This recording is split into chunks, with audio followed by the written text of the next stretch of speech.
What is up, Friday Nighters? Welcome back to another episode of Just Another Friday Night. I am one of your two hosts, CM Chuck. Across from me, AA Adamantium Adam. Hey, what's up, everyone? And the man in the middle tonight. Last week, my girlfriend, his mom, was here. Lady J Jess in the house. But tonight, JG, the Germ Man, Jeremy is here tonight. By many names. If I could learn to talk, then that would probably help out the whole show. That's tempting. Jeremy, how you doing tonight, brother? I am doing good. Very good. Mm-hmm. Jeremy is here tonight to bring us the voice of youth that we are often missing. By far, I think our youngest guest we've ever had. So, yeah. Oh, here we go. Edward Benitez, Nene in the house. He says, if we twerk, he will share this live video. You know what? I should just twerk for Nene or whatever. Again, Nene, we're in a small space, brother. It would totally knock everything we have over here on this video. But I appreciate that you continue to offer to share it if we twerk. You are fastly approaching your 1 million followers on TikTok, my friend. I'm super proud of you, super happy for you. Cannot wait to get there. I've been enjoying Angel and Michael Myers. Those TikToks have been stellar.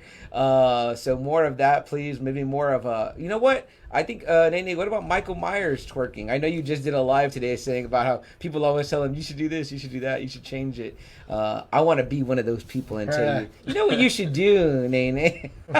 You should change some more. So, no, man, you're obviously doing good. Like you said in your video, hey, you're almost at 1 million. So, nobody should be telling you shit.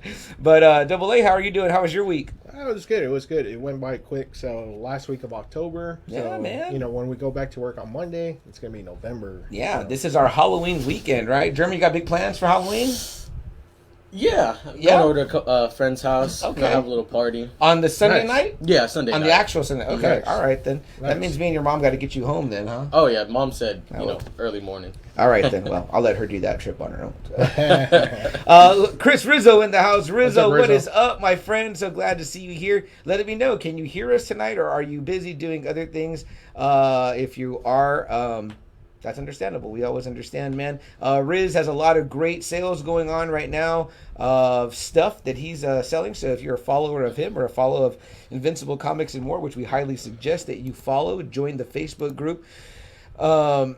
Chris is an incredible artist. He's done some amazing covers. If you like Jeepers Creepers, I think it got announced that they're going to be rebooting, of course. And we're going to kind of talk a little bit about that. Yeah. So, with being that, he did a cover. He had a bunch of Walking Dead, I think the blank covers, and he put some of his own art on there. And one of them, he has did the Jeepers Creeper guy have a name? He's not the Creep. I don't know. The Creep is from Creep Show. So. I don't know. But anyway. I never saw those movies. It looks pretty cool. Yeah, I saw the first one and I thought it was all right. Did you like those, Jeremy?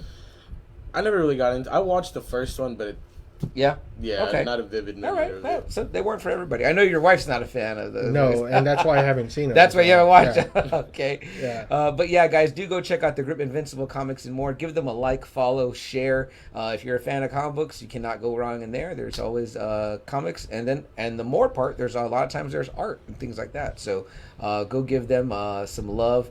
And again, even some of Chris's art appears on one of our shirts that you can go get over at threelegedrabbit.com. If you want to show them. Pick up.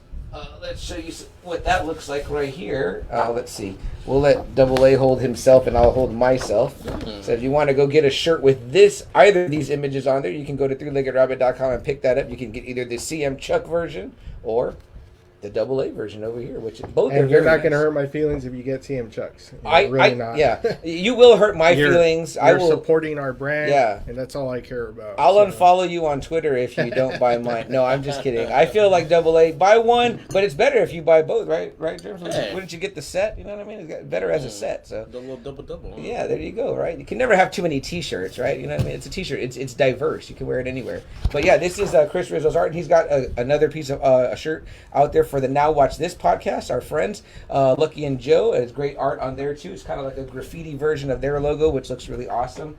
I think Joe rocks it on one of their episodes. Pretty cool. We want to pray healthy prayers to our Now Watch This family. We know our good friend Joe is got some stuff going on, but they're all good. But we just want to pray for them anyway. Pray health upon their family for sure. So who else in the house tonight? Steve says, cheers, guys. Cheers. To you, Steve, Cheers, thanks Steve. for joining us. Cheers. Jeremy, imaginary cheers for you, brother. We get you a cold water. As we said earlier, Jeremy is our youngest guest we've ever had, so by that note, he is not old enough to consume alcohol with us. So, yeah. But for sure there, guys. So, let's see what else. Let me read the rest of the comments here. Double A, can you read for me? Yeah, Rizzo says, hi, I can actually hear you. I'm working on those comic bundles. Yo, nice. Yeah. Awesome, man. Great. He goes, I think his name is The Creeper. Okay. And then he says, thanks for the shout out as always. Steve says, I don't think the Jeepers had a name. Okay, maybe not. I don't know. I'd have to go rewatch.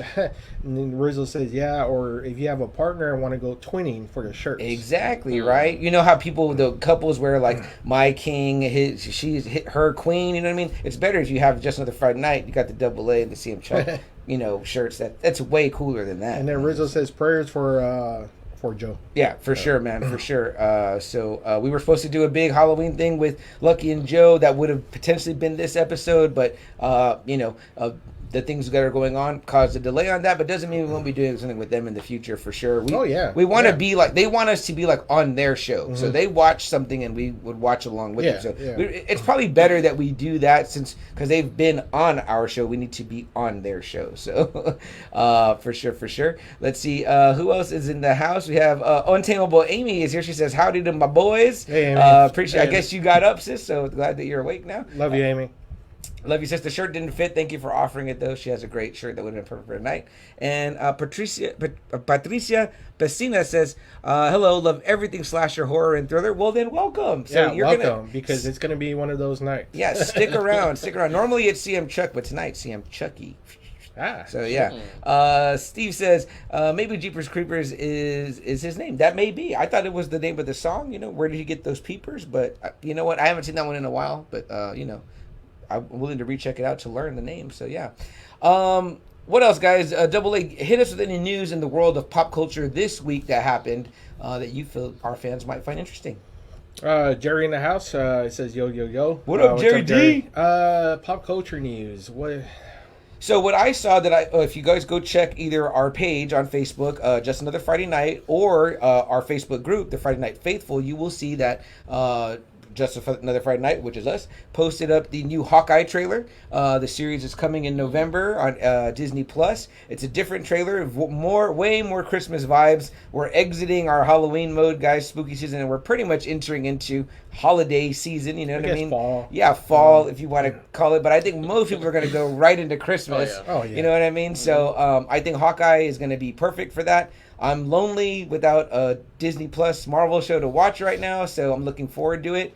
And the other big thing is, and I don't know if you're a fan, but you're probably a fan, Jeremy, because I know you're a big fan of games, video games and gaming, but The Witcher Season 2 is about to come out. I saw that, actually. Did you catch a new trailer? I have not. Julian told me about it. It looks very, very awesome. Again, guys, if you don't know, Jeremy's in the house. Jeremy is the youngest of my girlfriend's 3 sons. He's referring to his oldest brother, Julian, whatever. These are our resident gamers. So any gaming questions, content, send it this way, or anime also, because we are not experts in either of those. But how about that? Are you excited for this? Because I know you're excited for it, but Cowboy Bebop did another trailer for the live action. I'm super excited, so I can't wait till it happens. So you're doing a rewatch, right, of the series? I don't need to. Okay. No, because I watched it so many times that I really don't need to. So where do you stand on it, Jim? I'm excited for it, but usually when people, or basically when anybody tries to do a remake of a game, it's not so good.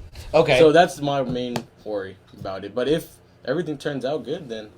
But Cowboy Bebop was an anime, though, yes, first, right? Yeah. So, but is there a game version as well? No. Oh, okay. You're just saying when they any, do it, any live action. Well, I can say The Witcher Season 1, and maybe because they did it as a series, was fantastic. But I have not really played the game, so I cannot say. But I feel like gaming fans were on board with it, so I'm looking forward to it. But I do agree with you. It seems like most video game movies tend to be trash compared to the game itself. So, you know what? Let me ask you while I have you here. We talked a little bit about Uncharted, the Tom Holland new vehicle, and he's playing the lead role. I know a lot of people wanted that Nathan Fillion to play it, but they always want that dude to play everything. I know, they want him to play everything. He still looks good. He came out in Suicide Squad. How do you feel? Are you a fan of Uncharted? Yeah, I played it. I'm an Xbox. Okay, right. I'm a PlayStation guy. PlayStation exclusive. exclusive. Yes. But when we did have a PlayStation 3, I did play Uncharted, Drake's Deception, and all those. I liked it. How do you feel about the movie and Tom Holland? Do you feel like that's a good match? You feel like that'll be a good series? I think Tom Holland he looks a little young. I think to me, because in Drake, especially in the newer ones, he got a little older. But yeah, who knows? He might do good. No. I think the reason why they get Tom Holland for stuff is because he is young, and they're like, oh, let's keep him around. You know what I mean? So, how about some comments, Double? Yeah. Amy says, love y'all. Yes, I'm alive and need a reboot.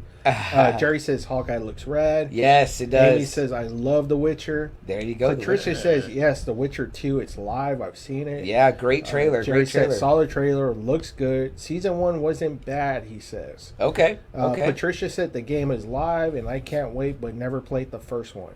Nice. Rizzo says, so apparently when they tell the tale of the mysterious creature, he is known as an ancient demon called the Creeper, who rises every 23rd spring for 23 days to feast on human body parts. Upon consumption, form part of its own body. Very cool. Okay, that's a kind of a cool mythos to the Creeper. But I know a lot of females in here probably know creepers that they're around year round, so there's no lack of that. All right, let me tell you, check their DMs. Rich says, "What's up, guys? Cheers, cheers, Rich. What's up, Rich? Cheers, brother. Cheers." Amy says, "Jeremy." Hey. Rich says he can't wait for the Uncharted movie. Cool. Yeah, we talked a little bit about last time. Mm-hmm. Patricia says, Uncharted, my 8-year-old played it. He did awesome, but haven't watched the movie. Nice. It's yet to come out, but Patricia, keep your eyes peeled for it. Yeah, if you liked Spider-Man, Tom Holland, he will be the main star of Uncharted. And Mark Wahlberg's in it, too. I did not know that. And then Jerry says, yeah, Tom seems young for the role. Mm-hmm. And then Amy says, Tom Holland's It's her boo. Okay. The ghost emoji. Okay. How old is the kid, bro? He's like in his mid-20s. Yeah, he's pretty young. Yeah, he's like, it's got to be mid-20s. I think Double A is exactly right on that. Yeah. Amy says, we're still waiting for the second part of Bendy and the Ink Machine Dark Revival. Yes. The Bendy games are outstanding. If you guys have not seen, heard, or played it, super fun, super creepy. I learned all about that from my nephew, but Bendy is a lot of fun. About it. Yeah. I didn't really think it would be that good. I played it, and I was like, I'm telling you, right? It's a great story. That's going to be a movie one day, guys, for sure. Jerry says, and yes, Jeeper Creepers is a song. Yes, I remember that song. That's right. Where'd you get them peepers? Chris says, dudes always be creepy. Rich says, what have I missed? It feels like I haven't been here in a good while. Rich, where you been, man? Your culture not doing great. Halloween. That's where it's been. But we've been Halloweening it up. After the What If finale we did, we went right back into our Halloween mode. So last week we had the Women of Horror. Please go check it out, guys. If you have not followed us or subscribed to us on YouTube, please go do so. Patricia, you seem new in the house. We hope that you'll join our Facebook group, the Friday Night Faithful, and like our page, Just Another Friday Night. And please subscribe to us on YouTube, where you can see the full, unedited, unabridged versions of these episodes here. And Rich says, no, how old is Jeremy?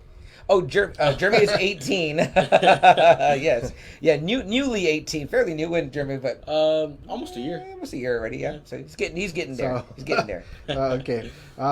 Rich says he has a new job, so he's been really busy. Oh, and congrats. He says Colts, it's been a tough...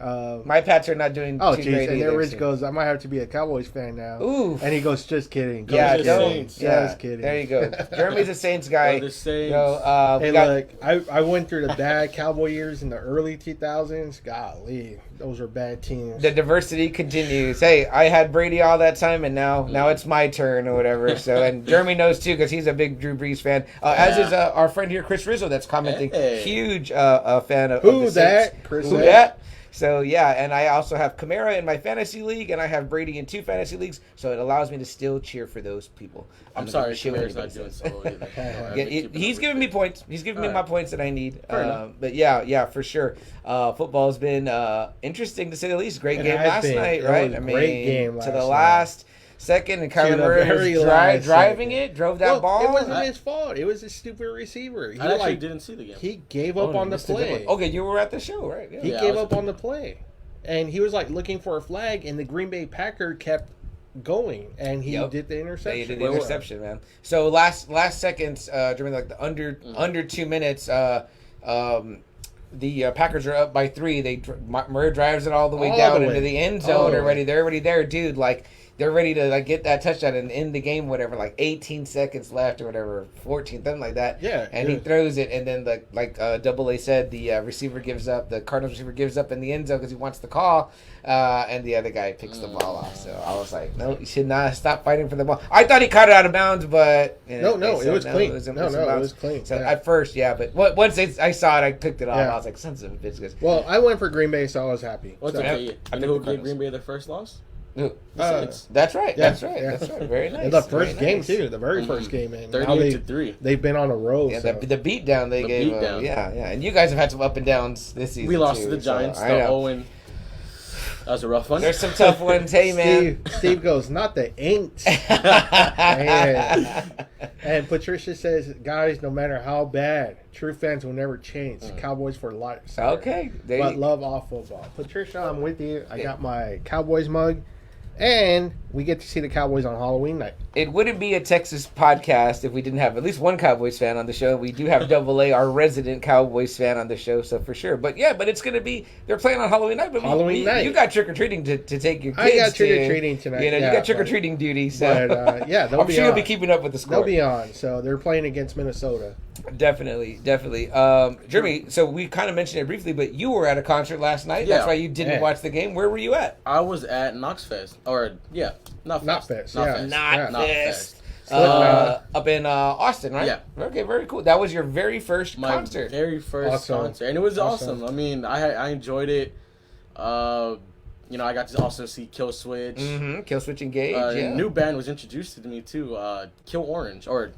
Code Orange. Okay, right. They were pretty good. There's another band, something with the 333. I don't know. Okay. That's not their. It was a different name too, but it different. was 333. All right. Yeah.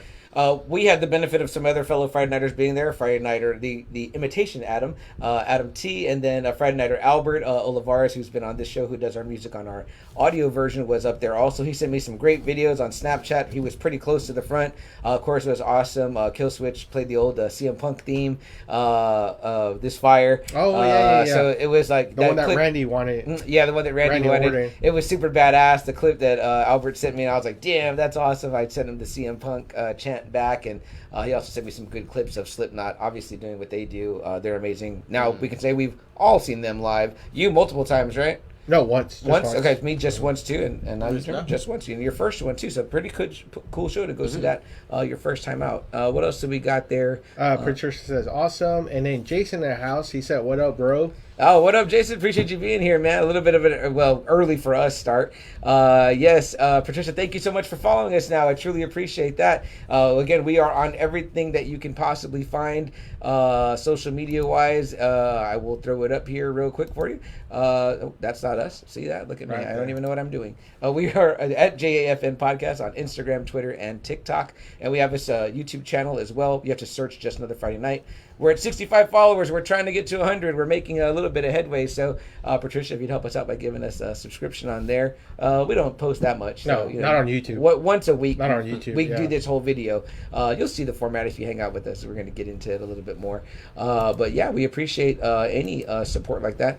Anything else, Double A, in the world of pop culture that happened this week? I don't know if you guys heard, but Facebook is not going to be called Facebook anymore. Yeah, it's we keep hearing that. Meta. META. Meta. That's so meta. Yeah, Meta. So people are going to be like, follow me on Meta. So weird. I guess he feels like he's worn out that brand already, that name or whatever. I don't know. And Jason goes, let's go Astros. Yeah. Screw the Astros. Series is tied, Jason. Correct? The World Series. Jeremy, you're a sports fan. Are you watching the World Series at all? They're a bunch of cheaters. No, I don't watch baseball. Cheaters, Jason. Cheaters. Which is surprising since I go to... Even the World Series? You won't watch during playoff time or the World Series? I'll catch a little bit. But I won't keep up with it. I'm gonna go for the Braves. I don't know if you can do that anymore. Oh yeah. Don't cancel me. I saw that too. Don't cancel me. Yeah, I feel some kind of way about the Astros because people want to love them, but they hated on my Patriots when my Patriots were cheating. So I'm like, what about these guys? These guys were cheating too. So if you're going to love these cheaters, then you got to love all cheaters. That means your ex-boyfriend, your ex-girlfriend. Oh. Hey, so there you go. There it is. Cheating is just cheating. That's it, right? Steve goes, that Meta almost mega. There you go. Mega. And then Rich says, "Let's go Braves." Hell yeah, I'm going for the Braves. I shouldn't say this as we're on Facebook's format, right? But I saw a good meme joke. It said Facebook's changing its name. It says, in the new name, instead of OnlyFans, Only Bands. Damn. They're always kind of getting everybody. Rich, it says there, "Let's go Braves." And Patricia says, "Love the back wall and Facebook name change." Yeah, that's very cool. She's like, Thank you for the back wall. Love there. This is Double A's back wall here, but very awesome. And we kind of change it out. You can kind of get an impression of what we're talking about usually most nights by Double A's background there or whatever. And if you can see above Jeremy's head. No, you're fine. No, you're good. You're good. No, it's meant for that. That suit's meant for that. Double A plans it around our guest's head. Rich says, "I'm going back to MySpace." Oh, man, sign me up, Rich. I'll put you in my top 10. Damn, Rich, if you can do that. Top 10 most important. Rich, congrats on the new job, man. Offline, Rich, tell me what you're doing now. I'd like to know more. So that's cool. But let's see here. Other than that, guys, I have no other pop culture news. Well, I mean, if anyone likes Toy Story, I mean, did you hear about that? Oh, that's right, the Lightyear movie being voiced by Chris Evans. Yeah, so no more Tim Allen. So people were a little pissed off about that. So. Kind of weird, right? Because it's voice stuff. Why would you switch it? Why? You know what I mean? Especially since it's supposed to be imitated. Yeah. For that astronaut. So and I guess we're supposed to find out, the background of who Buzz Lightyear is. Okay. Unless this is maybe like the real life. Is it supposed to be real life? It's supposed to be a real life astronaut. Yeah. Weird. So. I don't know. Oh, really? The trailer looked pretty cool. I liked it. He didn't actually talk that much in the trailer until the very end. But still, Chris Evans, right? Yeah, Chris Evans. Yeah, I mean, he could do no wrong in my book. He said he's excited. I saw his Twitter. He was really hyped for it. So that's kind of cool. Something maybe you were a fan of. Something different. As a younger person, and now you get to kind of voice that. That's how I feel about it. Rich says, "Thanks, guys. I sure will for you." Nice. And then Rizzo says, "I think it's just to differentiate the human from the toy." Okay, I get that. And then Patricia says, "I didn't know they are going to mess up Toy Story." We hope not mess up, but maybe give some more depth to the character. Oh, and then Rich says, "Wanted to ask you about the Eternals, the movie. Is that Marvel?" Yes, it is Marvel. Yeah. Jack Kirby came back to Marvel, and that was like the first thing he really tackled on his own. That's a sole Jack Kirby creation, everything. So that's going to be amazing. So, yeah, I have been seeing that early reviews are bad. I've heard that even it's getting worse ratings than Thor: The Dark World. Okay. People are apparently hating the Eternals. It might be because, I mean, it's Ancient Astronaut kind of going there, so who knows? Yeah. Ziola in the house. What's up, Ziola? She says, I think it's like we made an action figure of Armstrong. Yeah, I get it. Yeah, that's kind of cool. And I kind of dig that. I didn't realize at first. I thought it was trying to give like a history to the cartoon, the so toy I guess character. Buzz Lightyear is supposed to be a famous based on a real guy. Okay, so that's kind of cool. I mean, people say that Hollywood's running out of ideas, and so they gotta like kind of just take a property existing and then kind of like do different things to it. But if it's done properly, I could see it maybe being cool. It looks obviously cool. Pixar can do, make anything look amazing. So Rich says, "So is this before Avengers Heroes?" Technically, yes.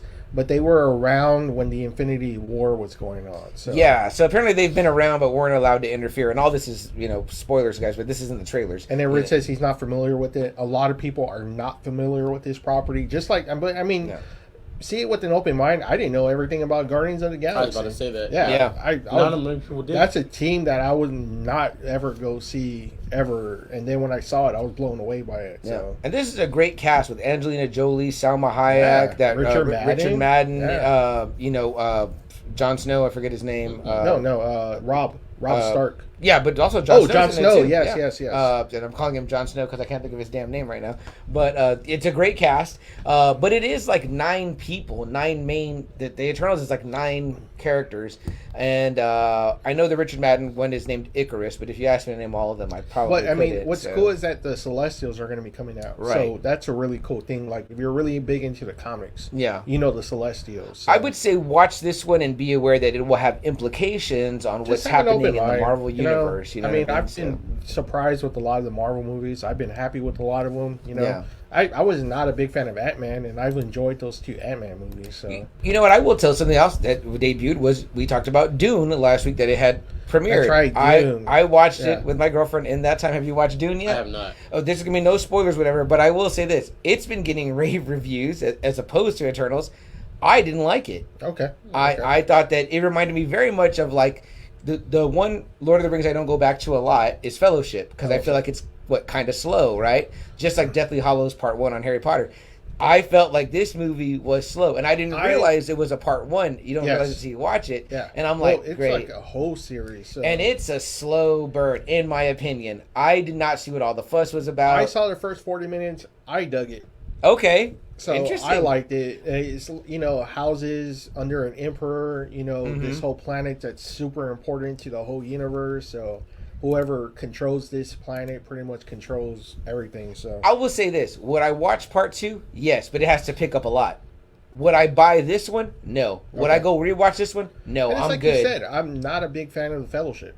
Yeah. Okay, but Two Towers, loved it. I would love Two Towers. Loved it. But Two Towers is my favorite. Fellowship is really hard for me to get back into. Yeah, you know what I mean? Come on. For a long time, a lot of people would say when it was just the one Star Wars trilogy, nobody really liked Star Wars that much. Wars. Empire and Jedi are superior. Were the ones, You know what I mean? Because there's more lightsabers in there, you know what I mean? And there's more Luke and Vader, you know what I mean? So it's like, the first one is kind of slow. Luke doesn't really fight with a lightsaber. The only lightsaber battle we get is Obi-Wan and Vader. And that one is a little bit slower because you're building the story and you're building the world. But yeah, for me, I was like Dune. I was like, okay, you got to do a lot more to impress me. So, and they released the characters on Fortnite, the 2 main ones. I didn't know that. Yeah, you can pick I like Oscar Isaac. I'm a huge Oscar Isaac fan. As I said I before, loved him, and he looked very regal, and he was looked very cool. I thought that was cool, and the Jason Momoa character was cool, and so was Josh Brolin. I thought so. Great cast. You know what I mean? Zendaya looked cool. The blue-eyed people look cool. All this is in the trailer, so no spoilers, guys. But what did you guys think of Dune? Did you watch it yet? Are you waiting to watch it? Is the original better with Sting? Not Sting from WWE, but Sting the singer. The Police, Fields of Gold. I don't know how many Sting hits, but I like Sting. Both versions. Who else we got in here? No, I'm saying the song Roxanne. Oh, Roxanne, the song Roxanne, yeah. Rich says... so not familiar with it, and he says everyone's calling for Woody's Roundup now. Yeah, all right, then there you go.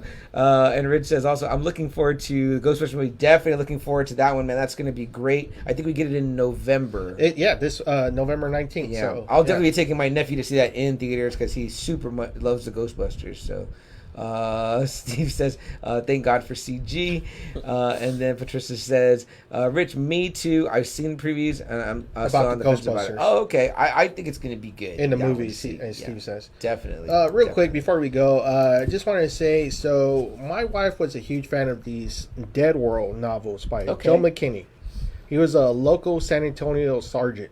Really? And found out that he passed away this month. I mean, this year at the age of 52. But he wrote... That's so young. He wrote these books, these zombie books that are based here in Texas. And specifically this one's based in San Antonio. No kidding. Yeah. So, cool. So a lot of these have real police procedures, kind of stuff like that. He was he helped with the dispatching 911. He was a homicide detective. He was a disaster zone, specialist. Whenever a hurricane would hit New Orleans, he was involved in that whole let's bring him over here, let's make sure they have it. Okay. But he was a big time horror author, and these are called the Dead World series.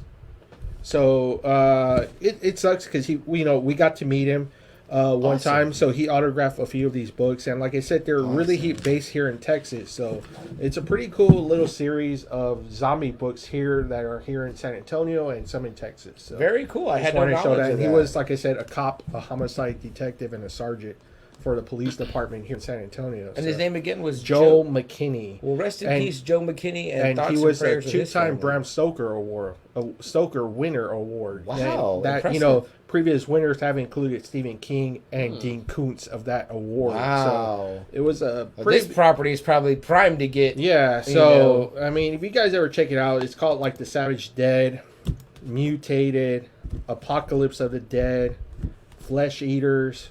And, of course, Dead City, which is based here in San Antonio. Now, AA, are they standalone stories, or they all go together? They're kind of like a series, but they can be standalone, too. Oh, okay, cool. Very cool. But they're based here in Texas, so you'll probably recognize the whole layouts and everything. I like I want to read it based on that, right? When do we get something based on that? And Rich agrees, so cool, as does Patricia. Yeah. So cool. Guys, well, we're pretty much up against our first break. You know how we do things here. We take a quick break only for the audio listeners, for the audio to load in. We will still be here with you on Facebook Live. We're not going anywhere, but we say that we're taking a break, but it's just for our audio listeners. If you're listening to us on Spotify or anywhere else you can find podcasts, you hear like a quick dropout, and then we pick up talking about our topic for the night. But if you're here with us on Facebook Live, don't go anywhere. Continue to comment in. Tell us your thoughts, what you're thinking about anything else or something that we haven't talked about. We'll talk about it. But for you on the audio listeners, we'll be right back. Check us out on YouTube for the full version. All right, guys, we're still here. We're also letting Jeremy see the behind the scenes here, how it happens here. So keep your eyes on that clock when we get there. If you're in the middle of talking last week, we kind of cut Roxanne off. She was in the middle of a great story, but unfortunately, we weren't telling her to watch the clock, so she didn't. So, she ended up talking into the break. But you can hear everything, including what we read during these breaks on YouTube. That's the full version of the show. We read your comments, we interact with you guys, we talk with you on there. But if you're listening to us on audio on Spotify, Google Podcasts, Amazon, anywhere that you can listen to podcasts, you don't hear the interactive part that we do with you guys on here. That's only on the YouTube version or on Facebook Live for as long as this stays there. Soon to be Meta, apparently. Okay, so like this too. So Rich is asking, the one that's based in San Antonio, is it about zombies or stories? So it's about zombies, but it's based here in San Antonio. So pretty much a hurricane has hit Texas, and now a San Antonio police officer finds his city overrun by the dead, but he's here in San Antonio. So you'll have like a lot of like police procedures here, like actual police procedures that he would put in, but it's based on a zombie apocalypse that's happening. So it's pretty damn cool. And like I said, so you're actually getting facts, from a real life cop. I like that. That's cool. So like in terms of hurricanes and shit like that, he will know, the situations and everything, but he adds in the horror. And Rich says as a cop, so his character is a cop, but it's based on the zombie apocalypse. And then Patricia says, can you post the author and the title so I can find, please? Yes, I will. I don't know if y'all know, but they actually do have protocol in case, in the rare event that a zombie apocalypse happens. I've heard about this, that they have that listed in the CDC guidelines or whatever. They have put that out there, so pretty cool. I think that, I read the back real quick. It sounds super interesting. Patricia, if you're seeing it right now, I'll post it later, but this is called Dead City, and that's his name, Joe McKinney. Patricia, if you don't mind me asking, where and how did you hear about us, find us tonight? Because you seem like a new follower kind of joining us on this live. So I'm always curious to see where fans came in from so that we can always maybe reach out to more fans through that method. Was it one of the ways that I mentioned earlier or a different method? By all means, please tell us. I'm always wanting to know. But guys, anything that happened else go back on the comments in your world, in the world of pop culture that you want to talk about? Let us know. Steve is saying he's sitting out on the back and the weather is killer. Yes, man. It was. Yes, it is. Steve, if we could do an outdoor show, believe me, brother, we'd be out there doing it right now. But we have the fan on and we can hear it, so it's pretty loud. Yeah, it is. And Rich says he's looking for a good book to read. Rich, read it. It's here in San Antonio. It's from a cop himself, so check it out. I'm sure you'll enjoy it. I'm super curious. My wife really enjoyed these books. Yeah, this is the first time I'm hearing about this. All the time, every week, I learn something from Double A as well. And then he goes, okay, cool. Sounds like it will be a good read. And Patricia says, just going through my Facebook. That's how she found us. Oh, wow. Very cool. Okay, awesome. And then she does actually want to talk to us about what you're saying. She goes, can we talk about the movie's Halloween? Thoughts? You're bringing up a very great topic. Now, the new movie, I've seen the new movies. I've enjoyed the reboot. And part 2 was okay. I enjoyed it because how brutal they made him. Now the second movie though, the plot though, I think kind of sucked. I don't like the whole mob thing, but Michael Myers though, they've made him like. You're talking about the originals? No, the 2 reboots. The new ones. Okay. So yeah, I've enjoyed how they made Michael. I really enjoyed this Michael Myers. I love the look and I love this Michael Myers. The costume, the big guy. He's just like he's not there. He's just this fucking killer. This supernatural killer. So I don't know. So let me give you some suggested watching too, Patricia, because I just watched these in preparation for this episode. If anyone hasn't figured out what we're going to talk about yet, it's like we're right on it. We're right on the nose, pretty much. But go to Netflix if you have Netflix and look up the movies that made us. I just got through watching today. I'm half a little bit more than halfway through the third episode. But the first episode's about Halloween, the second episode's about Friday the 13th, and the third episode is about Nightmare on Elm Street. And it goes behind the scenes, and they talk to cast, crew members, and they tell you kind of the story of how the movie came to be, where the ideas were born, and how they kind of put it all together. You know, everyone knows the famous story of the Michael Myers mask being a William Shatner mask. They talked to the guy. He says he brought back 2 masks, and they went over it. He's the guy that actually spray painted it white and all that. And he says, you know, when he brought it out and they saw it, you know, in that stark white, that they were like, that's the one. They knew right away, you know. John Carpenter knew. So I would suggest that's some suggested watching. But yeah, we're definitely going to get into Halloween. I definitely want to hear you guys' thoughts on the originals and the many timelines and the remakes, because, you know, almost every movie that would be considered like a modern horror now has a remake of a modern horror. So we're going to talk about that too, for sure. Steve said he's in tandem right now.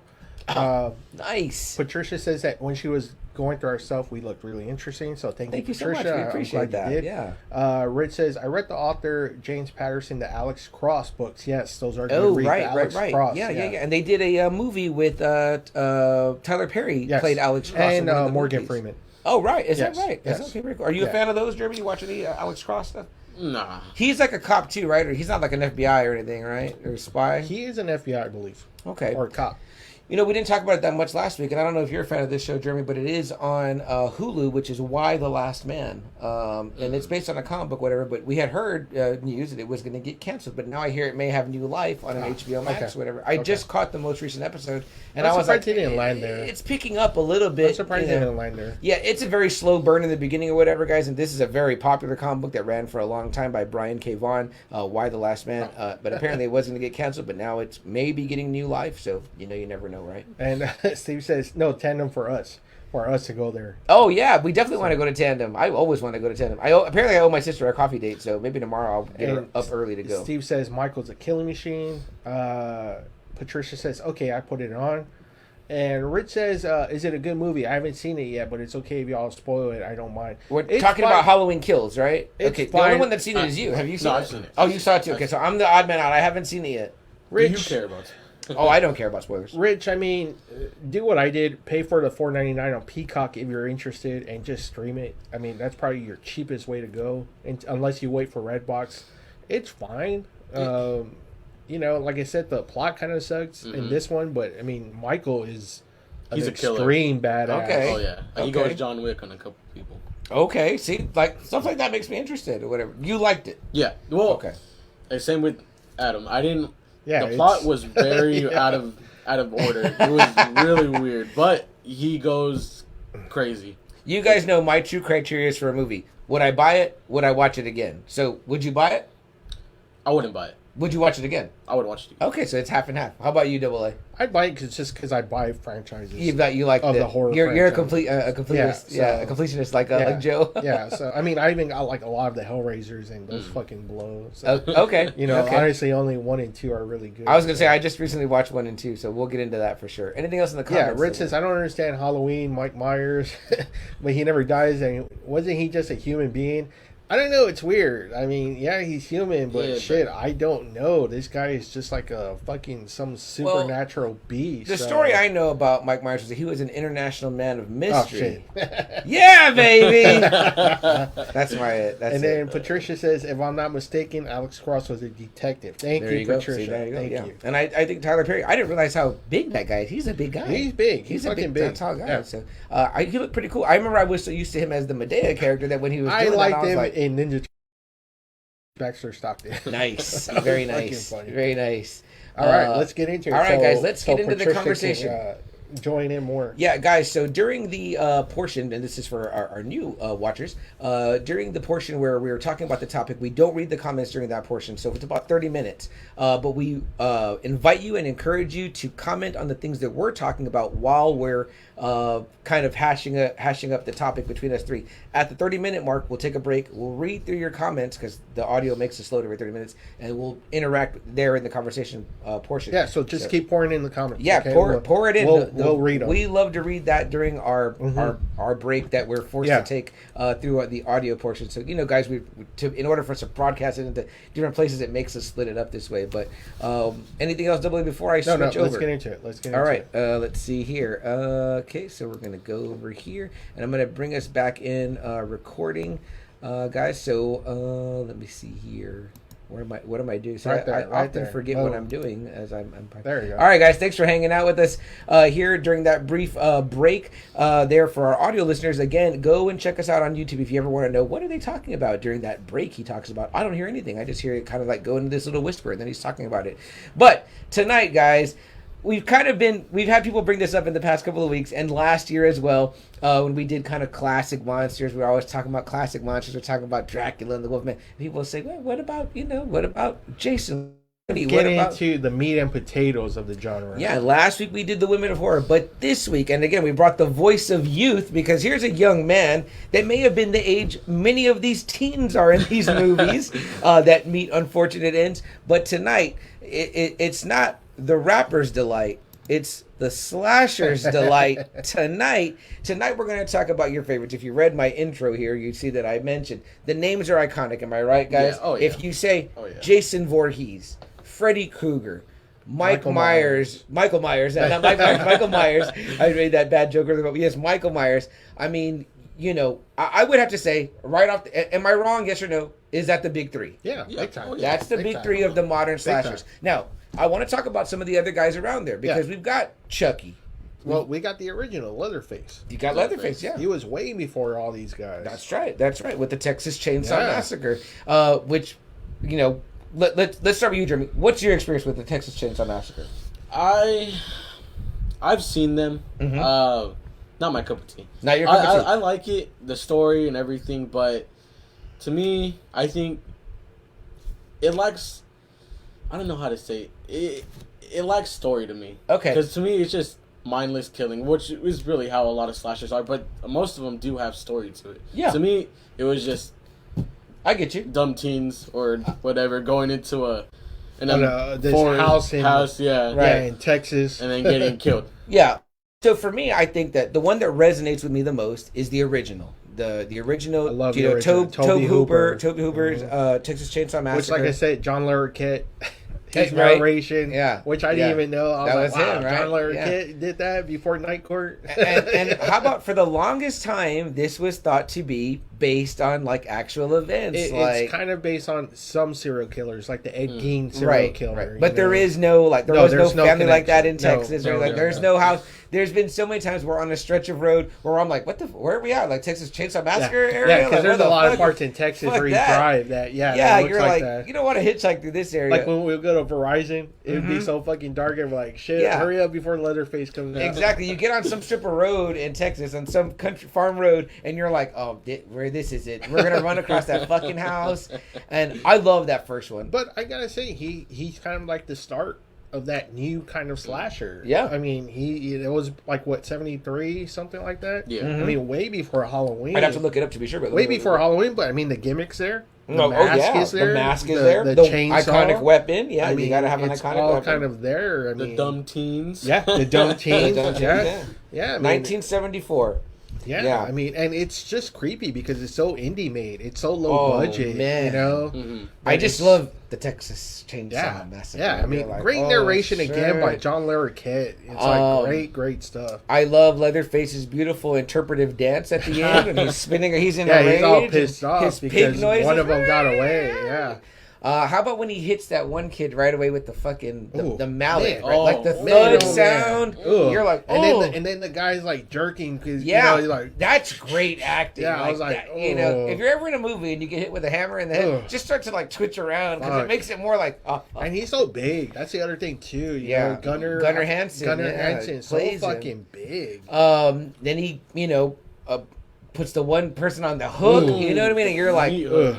No, thank you. Brutal stuff, man. Just really brutal. I know some people are into like suspending themselves and all that. What horror movie before that kind of had all that kind of stuff? I mean, what horror movie? There was no horror movie that kind of was like that. This movie looks like it's hot It ugly. looks like You things could smell. right? Things, I'm like, it like because we've all smells. been there. We're here in Texas. We've all had that car that had no fucking AC. Mm-hmm. You know, and, you know, you feel your back wet, the sweat. You can smell it. You know, it's nasty. Or you ever go into like a Michoacana and you're kind of like, you smell meat, and it's like next to a crematorium, and it's like all the smells are mixing, and you're like, this is not good. And then like a dog got ran over outside. It's fucking 106. You're like, this is not no bueno, right? And you can feel that. You can feel all that when you're watching the original Texas Chainsaw. The main gal, Marilyn. I forget her name. I got it right here. Yeah, you got me because that was, I mean, you're talking about like really low budget, just pulling. Marilyn Burns. I think low budget horror Sally. movies are probably the best ones. Yeah.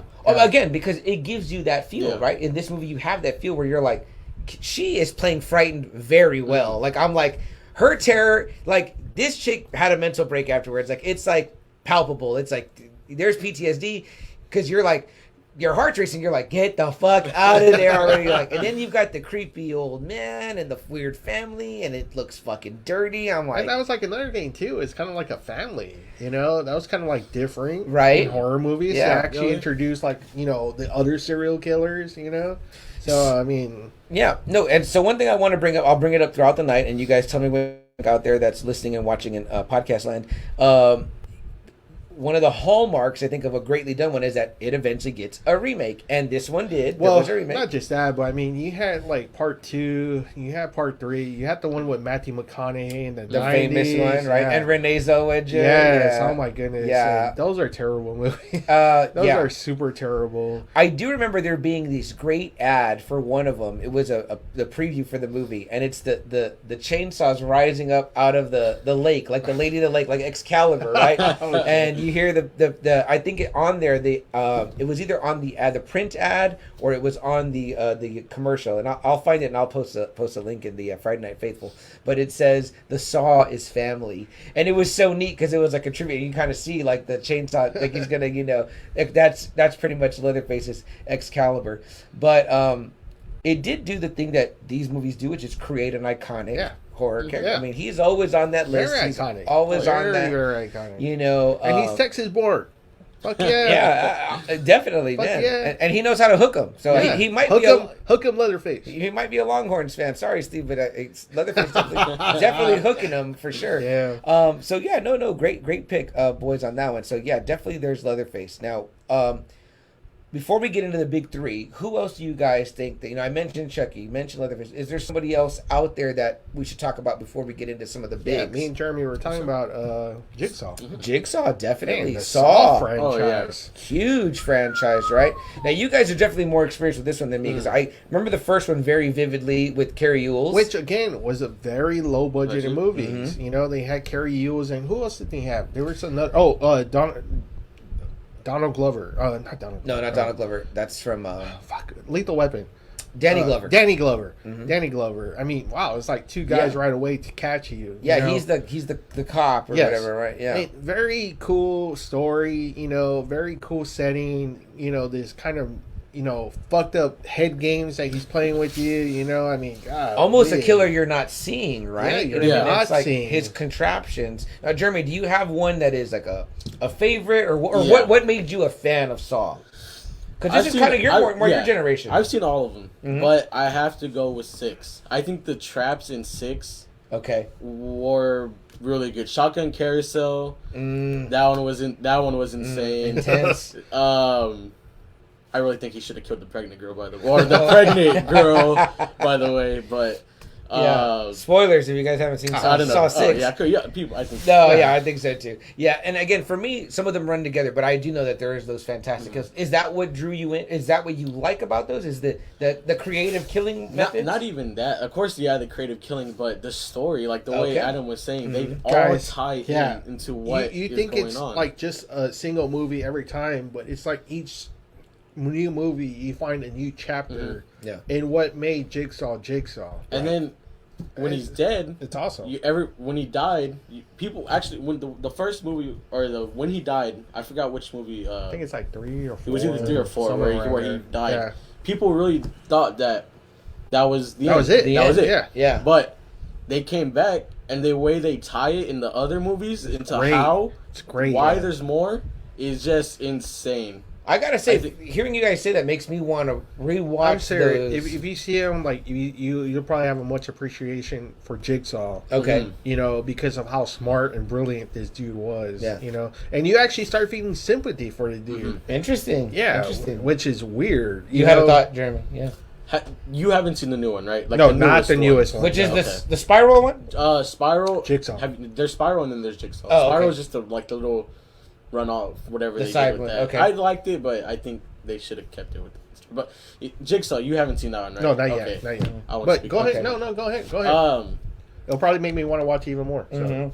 You got to watch that one. Okay. Jigsaw, it ties in from the very first trap before part 1. Oh, interesting. His test run, basically. Oh, this is his test run of how the games. That is pretty cool. There you go. It's like, again, you're adding more layers to why he's doing this. Right. And you actually start feeling sorry for this dude. Yeah. You actually start like, man, shit, if I was that smart, I'd probably do the same thing to these motherfuckers. You know? So, interesting. Yeah, interesting. So it has a cool, like, you know, every now and then you'll get like some pretty cool guys, like Donnie Wahlberg has been in a few. Sean Patrick Flannery has been in a few. Yeah. And there's some other names that have been in there, you know, in the Saw franchise. So. You know me, I'm a story guy at AA, so right away when you tell me, there's a lot more to it, I'm like, I want to watch. I love that. Get past like the gore, because I know gore's not really your thing too much. But you'll see the story develop in each of them, and you'll be like, oh shit, wow, okay. You know, so. To be honest,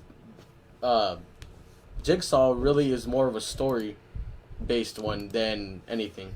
It's easier for people to push the porn. I mean not the porn. They call it torture porn. They call it torture porn. Like Eli Roth, the hospitals, they're called torture porn. Yeah, because it's really getting into the if you can kind of get past, you know, people pushing the horrific fucking deaths. I mean, you'll see the stories there. It's I think so. Yeah, because I really thought that first one was very. Which I didn't know torture porn was a thing until like I saw like.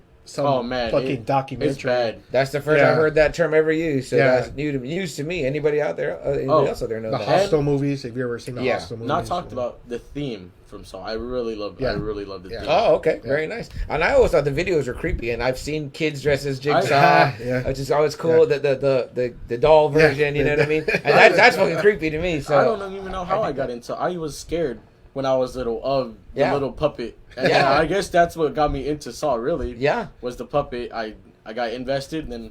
Sometimes those things draw you in. He just has that voice. Mm-hmm. Yeah. You know, like to play a game? And I was like, oh, fuck, that's fucking like freaking me out. You know what I mean? And then, you know, you want to talk about someone kind of outside, Ghostface. Yeah, we talked about that. I was asking Jeremy because he was kind of concerned, like, well, you know, how is it going to go? You know, I'm not...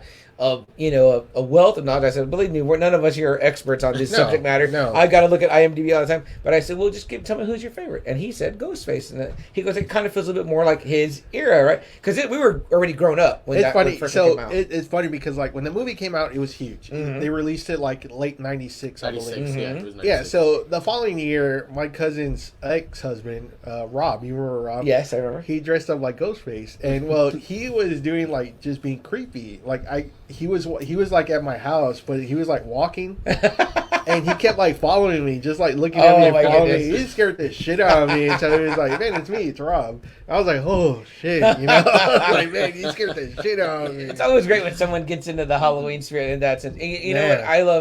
I love that first Scream. I do it's too. It's iconic. That first Scream movie is fucking great. Yeah. I love that first one.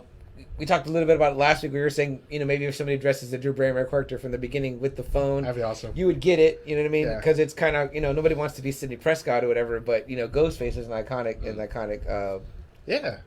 There's the mask, that specific knife. Yeah. You know what I mean? And I feel like I may be wrong, but I feel like I actually remember seeing that mask in stores before it became the mask in the movie. Because it was kind of like a generic. Well, that's where they got it. That's literally where he bought it from a store. Yeah. And I loved how he would do the, and Double A's got the picture right here. Obviously, I love that one. If you guys are watching us on Facebook, you can see in the background we have a picture of Ghostface with Sydney's in the knife. But you're good, Jeremy. But it's from a local artist. Her name is Art by Christina, Kristina, and she was at Heroes last week doing the signing from Nightmare on Elm Street. Oh, very nice. Mark Patton. She was doing some painting, some very drawings, cool, very cool. Yeah. When we get to that, we want to hear you talk about that. Mm-hmm. So, but again, that movie highly quotable. Would I buy it? Yes. Would I rewatch it? Yes. The first movie to actually say there's rules in a horror movie. Yes. Jamie Kennedy. The virgins don't die. I don't know how you guys feel about when you watch these movies, right? But sometimes like you need a character to relate to. Sometimes these teens that are kind of just obnoxious and they're like, and again, a lot of the movies we're going to talk about are from an older time. But like this one again felt like, I related highly to the Jamie Kennedy character because he's a movie buff. He's a movie guy. Like which at that time, you were a huge movie buff. Sure. So I'm like, okay, I'm listening to him and I'm like, all right, this guy knows what he's talking about. You know what I mean? I never related to the guy that had the girl. You know what I mean? It was like, you have Billy Loomis. You know what I mean? Which great use of the Loomis. Skeet Ulrich's character. But the Jamie Kennedy character, I'm like, oh yeah, I get this character. What about for you, Jeremy? You would have been a little bit younger than us when and again, you probably experienced that movie because for me, like we're gonna get to Nightmare on Elm Street. It came out in 1984. I would have been 3. I didn't watch it when I was 3, but it was like part of my growing up because and they kept making them. So, they kept making them, and it was like you would see it on TV or however. What was your experience with that first Scream? Like, how were you being exposed to it? Well, actually, my very first costume, I don't think Mom has a picture of it, was Scream. Oh, is that right? It was nice. Scream. Okay, very cool. So that's really what. Damn. I never heard about him. That my mom picked it out for me, whatever. But she's a horror fan, so I would always just be growing up watching all these horror movies, and Scream was really what she watched a lot of the time. For sure. Back then. So that's what really exposed me to Part 1. Part 1, I love. Yeah. I think Part 1 is my favorite, hands down, better than all the other ones. Yeah. It can stand alone, but it's cool that it has sequels, but it can stand alone for sure. What about you, Double? Your wife, I know, is a huge fan of the Scream franchise. She loves Scream. We've actually met Neve Campbell, and she has that, a poster signed by Neve Campbell. So, I mean, she loves it. We love it. I mean, it was my brother Art's favorite, movie for a long time. He got to see that at the theater. So, yeah, I mean, the Fonz is in there. I mean, how cool is that? Yeah, there you go. You gotta have the Fonz. Good old principal. Cool. It was a cool, fresh horror movie that came out. While it was at that time that they were still doing Nightmare on Elm Street, still doing Jason, still doing Halloween. So this was finally something new. Yeah. Finally. Like, we got a whole brand new killer. Yep. Brand new settings, a more updated series for horror not only movies. that, but it's got great pedigree with the name attached to it. Wes Craven himself. Man. Yeah. You're like, the master's back. You know what I mean? You're reinvented horror in the 80s, and then he did it again in the 90s. Yep, so. It was almost like, okay, he's not doing these new Nightmare on Elm Streets. It's like, I mean, how many can you say created 2 iconic characters? Yeah. One person did that. I always loved, too, that Ghostface did kind of the very Michael Myers, like the nod, the head tilt, the nod always made it more creepy. Well, and then, too, Loomis. I mean, it's just John Carpenter. Halloween, they're watching Halloween. There's so many tributes. There's so many tributes. Yeah, in there, Billy Loomis is named after Dr. Loomis. So, to the Masters. So, I mean, man, sure. He must have loved John Carpenter. So definitely. Something that also hit it off with me was that I liked the fact that Scream could be killed. Yes, I think that's what I liked about it. Yeah, that's Ghostface. Ghostface. Ghostface can be killed. No, I agree. And that Ghostface isn't just a single person, like Michael Myers is a single entity. Yeah, in the movie it was 2 of them. Yeah, it was 2 of them. Anybody could be Ghostface. Like we said that the one who killed Drew Barrymore is probably Stu. Stu was probably the one who killed her. That's right. Yeah. Yeah. So that's interesting too. Yeah, and I know that one has one of my favorite kills, and we'll talk about some of those. If you guys fill up, is it the garage? But the garage one, exactly. So you knew what I was. I was like, that stood out. And again, too, I've talked about this before in other episodes. There's something about like when you see a beautiful woman in that situation, it's kind of like. Fuck, like it's more again to me it's more perverse, like it's more gross, like I'm like, oh no, like what the fuck, you know what I mean? It just dies in that way, which again I remember thinking to myself, like, why the fuck are you going through the damn thing? Like I'm like, why would you even think that? Like that was me. I was like, just crawl out. I think Scream really did. Also, I think Scream. I'm probably wrong about this. I haven't really seen old, but I think Scream was a pioneer of the classic. Oh, what do you like? So the dressed up killer and like, oh, you're not really him, right? And they like, how she did it. She's like, oh, you're not him. Get away. Yeah. I'm back upstairs. Yes. Yeah. Then it turns out he's the actual killer. He's a guy. Yeah. I don't know that if it was an originator, because I feel like there's always that scene, some of the older ones, where it's kind of like, come on, come back to bed, Papa. Stop being silly. You know, you're like, Michael Myers. That's you're fucking right. him. Yeah. Like, you know, but I get what you're saying though. Like, again, sometimes it's that initial movie that exposes you to that. You're like, oh, that's right. You're not going to assume right away that it's something Michael did nefarious. You know what I mean? Yeah, for sure. You're not going to assume that right away. But no, great call. I love that. Who else got? I definitely love Ghostface, and again, it hits what we just said, and so funny, right? Because this is a modern one from, you know, when we're already grown ups, and now it's on the cusp of its remake is about to come out. They're already remaking it. Yeah. So the original Scream is getting a remake. Scream is coming back, and with you know, to be redone. So I guess they'll revisit that. But I don't know, because they're bringing back the old cast, right? Yeah, so because Nev Campbell's in there. But they're gonna just call it Scream, though, right? Yeah. So it's kind of like, well, are you rebooting, or you know, like what? I don't know. You're right. That's a good point. Wouldn't it be more like a continuation? Yeah. So, because she's been in all of them. Right. See, so that's what I mean. We'll talk a little bit about that too. Like, do you guys like that? How are they playing with the genre? Like, is that good or is that bad for it? You know what I mean? Like, you're bringing back classic characters, which I'm sure fans are, you know, geeked for, but at the same time, it's like, well, you're calling it just Scream, and it's almost like a reboot, almost, you know. So I don't know. I'm sure if they would have recast the whole thing, people would have been pissed off. But you know, sure. Either way, it's getting what I said, the treatment of being redone and modernized, and that's going to be something to look forward to. So I mentioned him briefly. Child's Play. Yeah. If anyone was going to... The guy literally just got a series, right? Mm-hmm. Chucky's got his own series now. That's how iconic he was. Now, me and Jeremy talked a little bit about this, but for me, I know my sister, that was who she was most afraid of. It was like, she did not like the Chucky doll. She hated that. There's a song on the Ghetto Boys album, Can't Be Stopped. It's called Chucky, and at the beginning, it's him saying, you know, hi, I'm Chucky, wanna play? And I would play that, Jill, and she'd get scared and run away. That first one is super fucking creepy. Super fucking creepy. Oh, yeah. You know? Yeah. That's the one I can go back to all the time.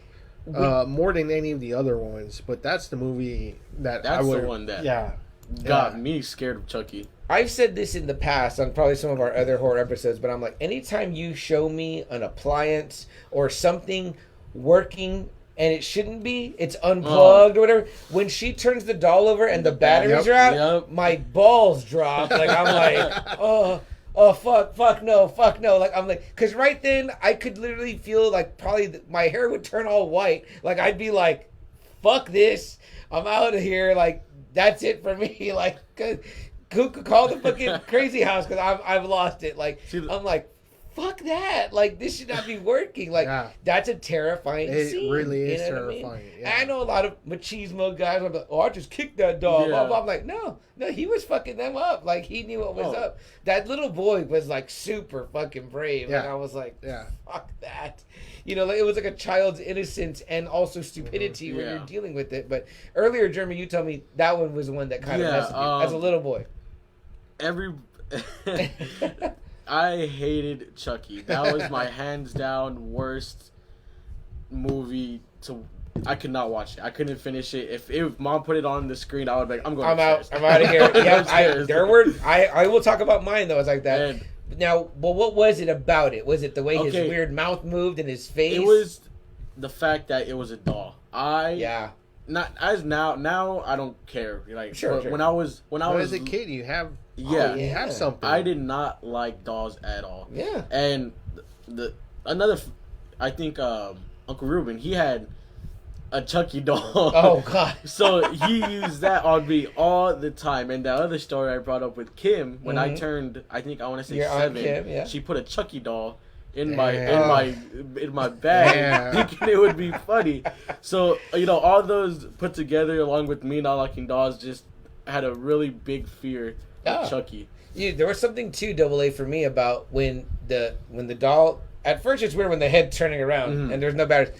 But when he started to actually grimace and his face would become like an angry face, and it looked plastic, like, gosh dang, that looks so good. The people behind those special effects on Child's Play, really good. Wow, props. Because when his face would scrunch up and get angry, I was like, oh shit. Like, I was like, that's fucking freaking me out worse. Now, when they later on and they scarred him up and he got more jokes, he got more one-liners. it hammed it up a little bit. That's what made me kind of start being like, oh, okay. Yeah, like he did all the jokes and all the one-liners. They made it. He beat a teacher with a ruler. But still a slasher. I mean, yeah. The way he kills the psychiatrist. Yeah. Oh man. In the first one. Ooh. Oh yeah. The way he torments Chris Sarandon in the car. That's like right. He's like trying to fucking stab him everywhere. I was like, ooh. He puts the little doll eyes in the mechanic's head when he falls onto the little raptor thing. Mm-hmm. Or how about the voodoo guy? Oh, when he breaks the dude's legs and arms, and it was like, Yeah, I had a good friend, my good friend Marie from San Antonio College. We went to school together. Shout out to Marie. She would always call me Charles Lee Ray at school. My name is Charles.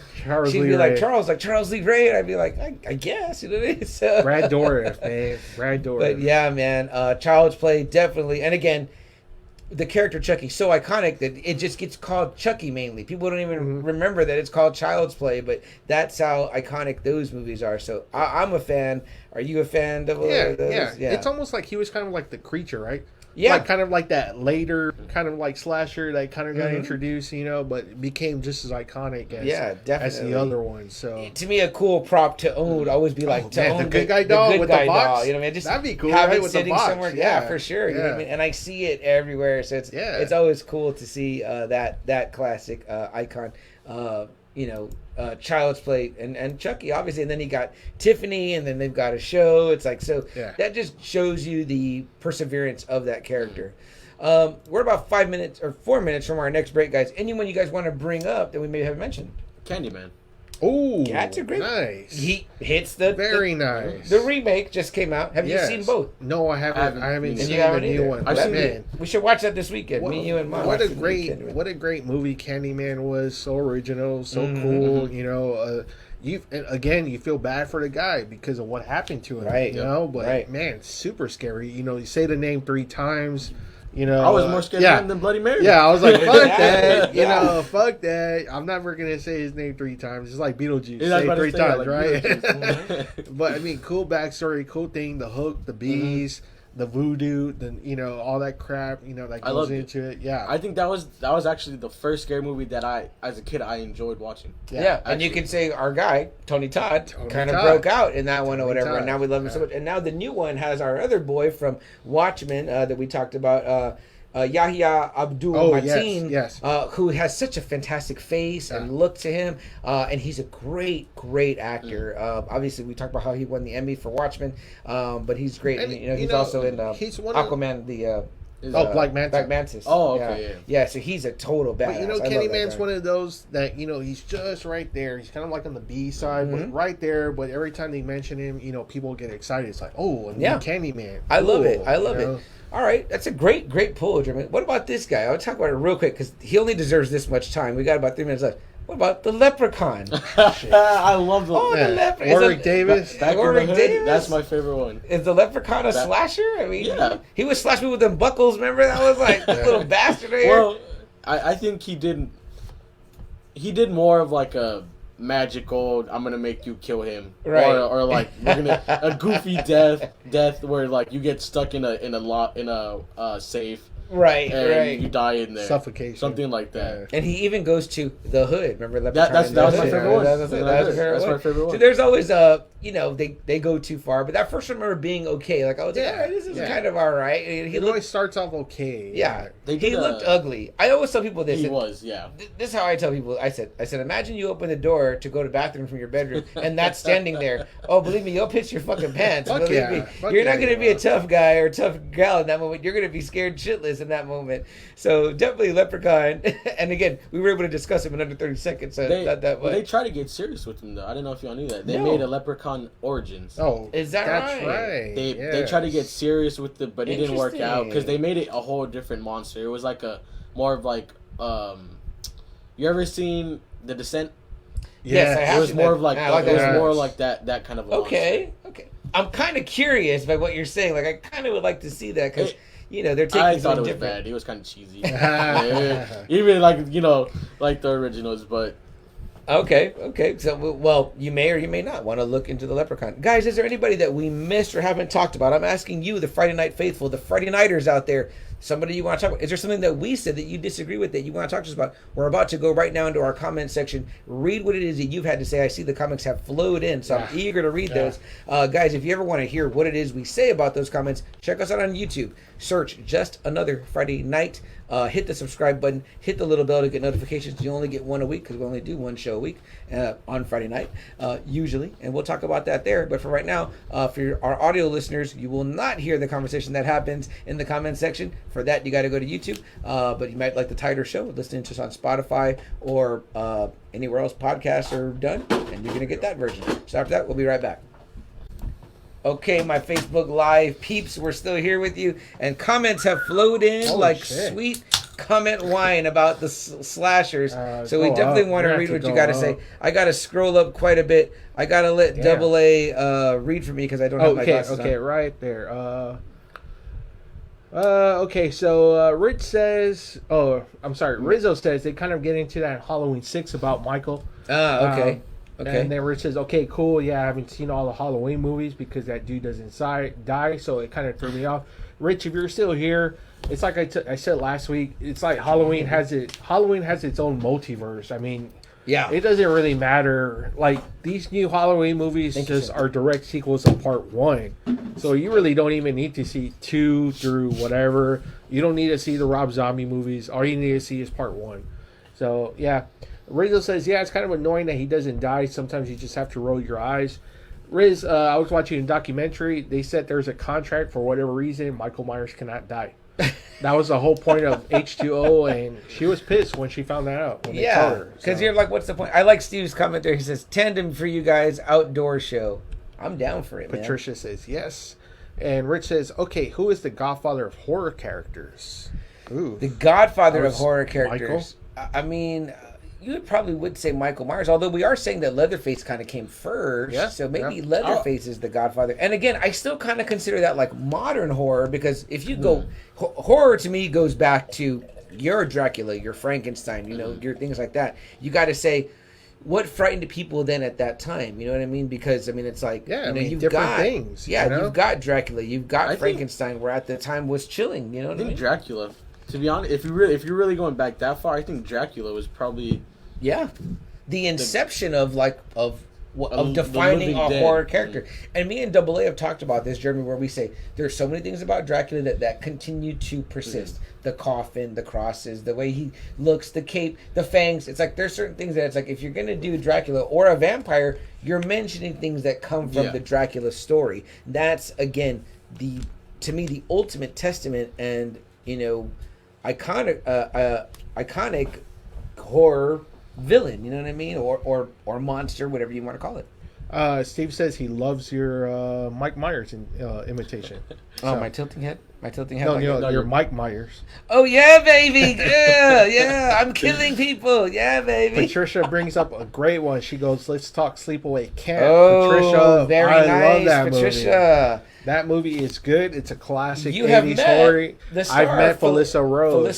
Super sweet, super awesome chick. We look at a lot of at my house, Joe Bob Briggs driving or whatever, and oftentimes he calls her when he has a question, and she comes out. Beautiful woman. Man. She is. She's very beautiful, very awesome. And I love Sleepaway Camp. That's a good one. Yep. Very good serial killer. I first watched that with you and your brothers, and I had never seen that. And have you seen Sleepaway Camp? I have not. We will make you watch that. We will not ruin the end for you. Rich says not my cup of tea because Leatherface was just created by Hollywood. They should have kept it more Ed Gein style and not make it Leatherface. Okay, Rich. All right. It's a good point, Rich. It's a good point. I think some of the Hollywood dressings help the character though, because some of the Ed Gein stuff is quite grisly. Ziola says, I like when you don't figure everything out because from the point of view of victim, you wouldn't know all of that. Agree. Sometimes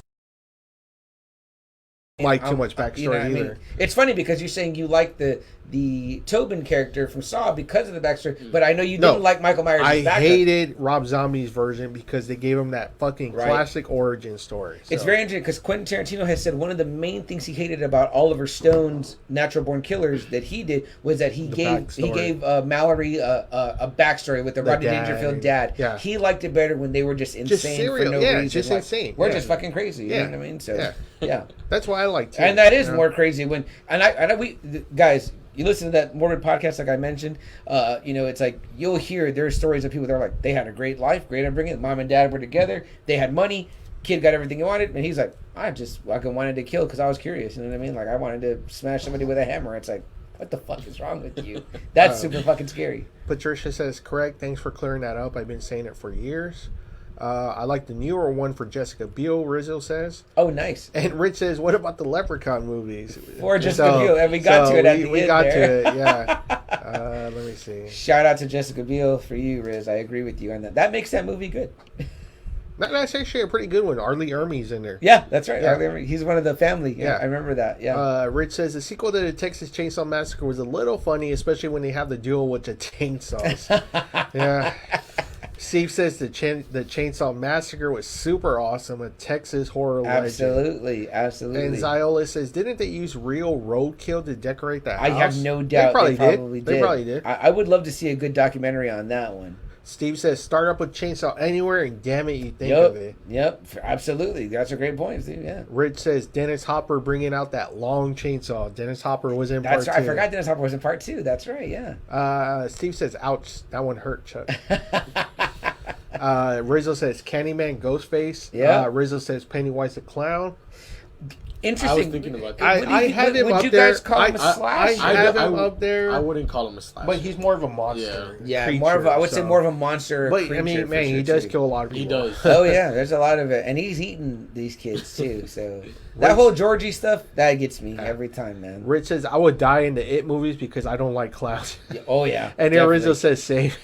It's funny how people are talking about, like, Jerry mentioned dolls, and it's like people always talk about dolls freak them out, clowns freak them out. I'm like, yeah, there's reasons for that. It's probably Child's Play, and it's probably Pennywise in the original It. You know, I've been seeing so many videos on TikTok about, and everyone does an impression of this new It, and I'm like, man, that new It, the Skarsgård kid, it didn't scare me. Like it was just. And I was gonna say, Rizzo says it here because I feel the same way. He goes, Rich, the Tim Curry more than the new one.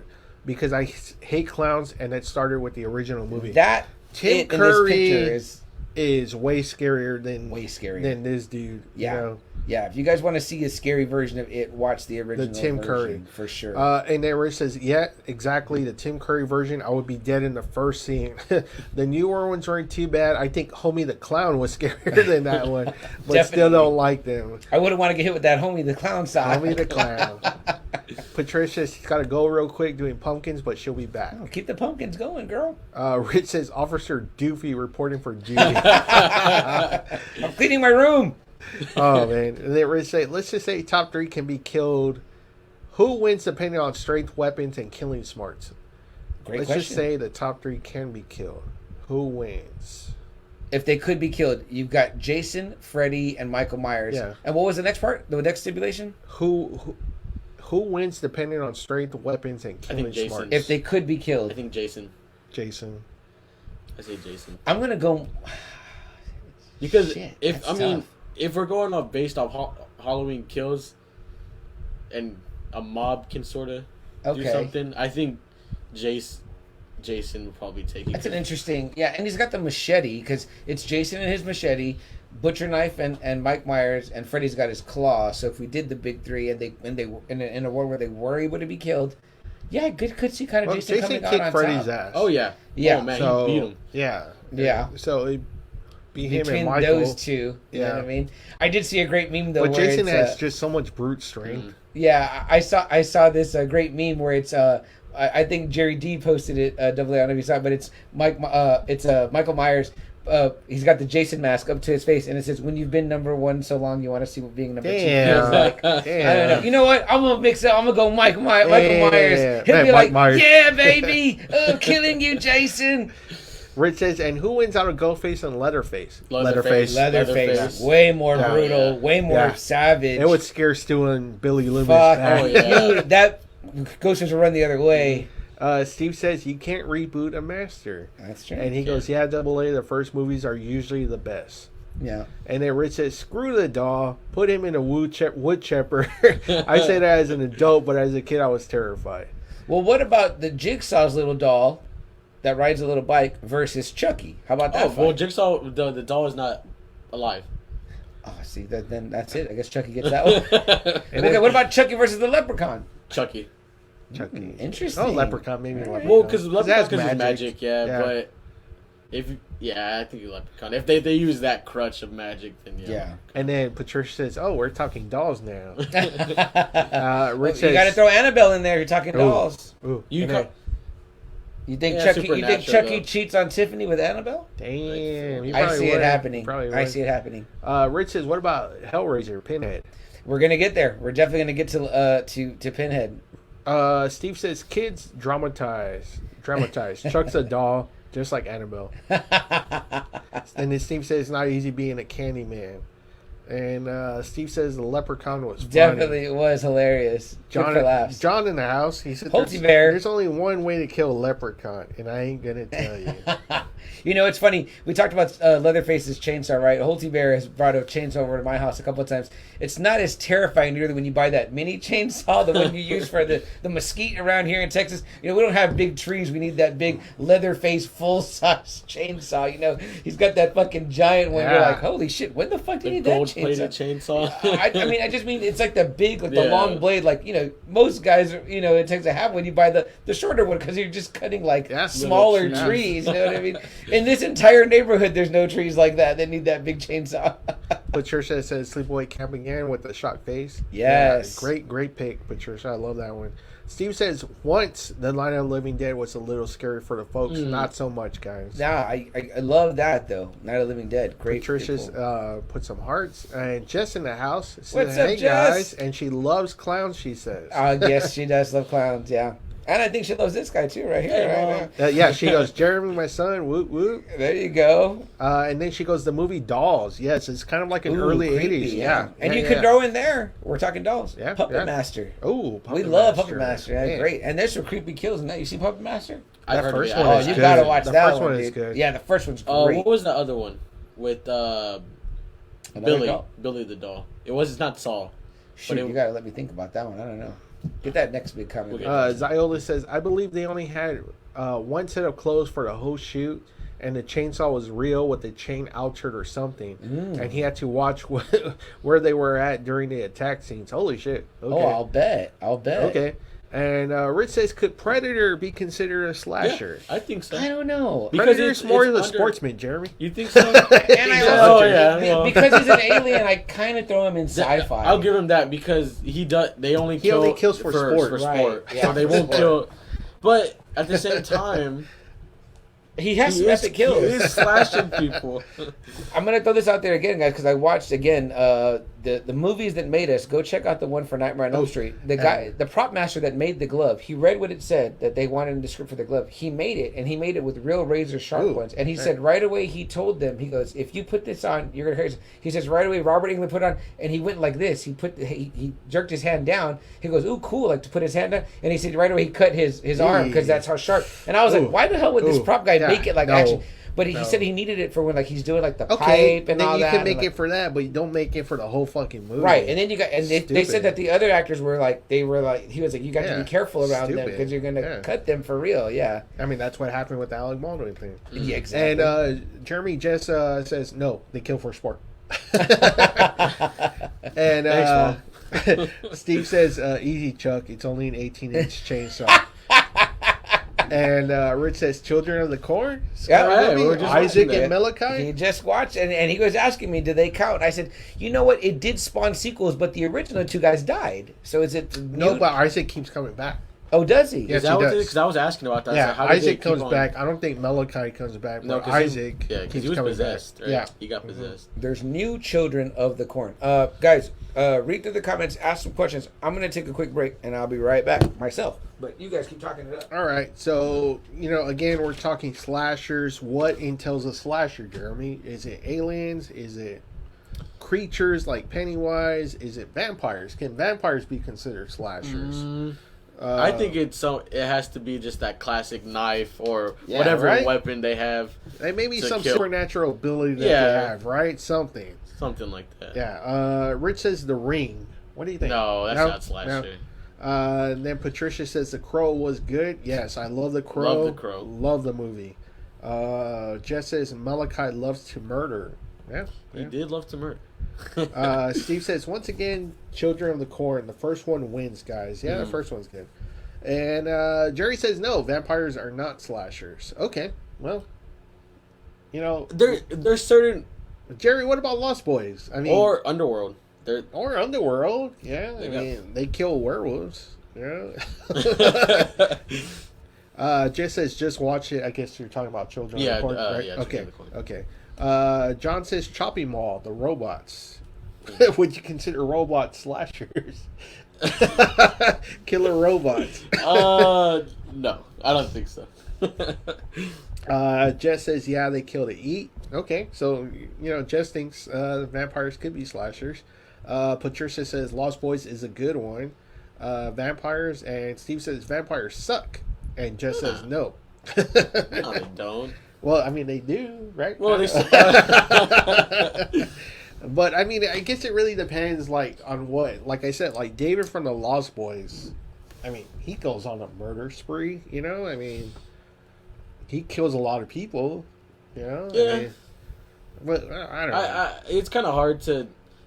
So probably y'all's definition of slasher... Would be like Michael. Would be Michael. Jason. Yeah. They're the definition of slashers. Ghostface. See, that's what I look on. Someone who is using a weapon or something just to go on a murder spree. And maybe, I don't know what y'all consider slasher, just any death.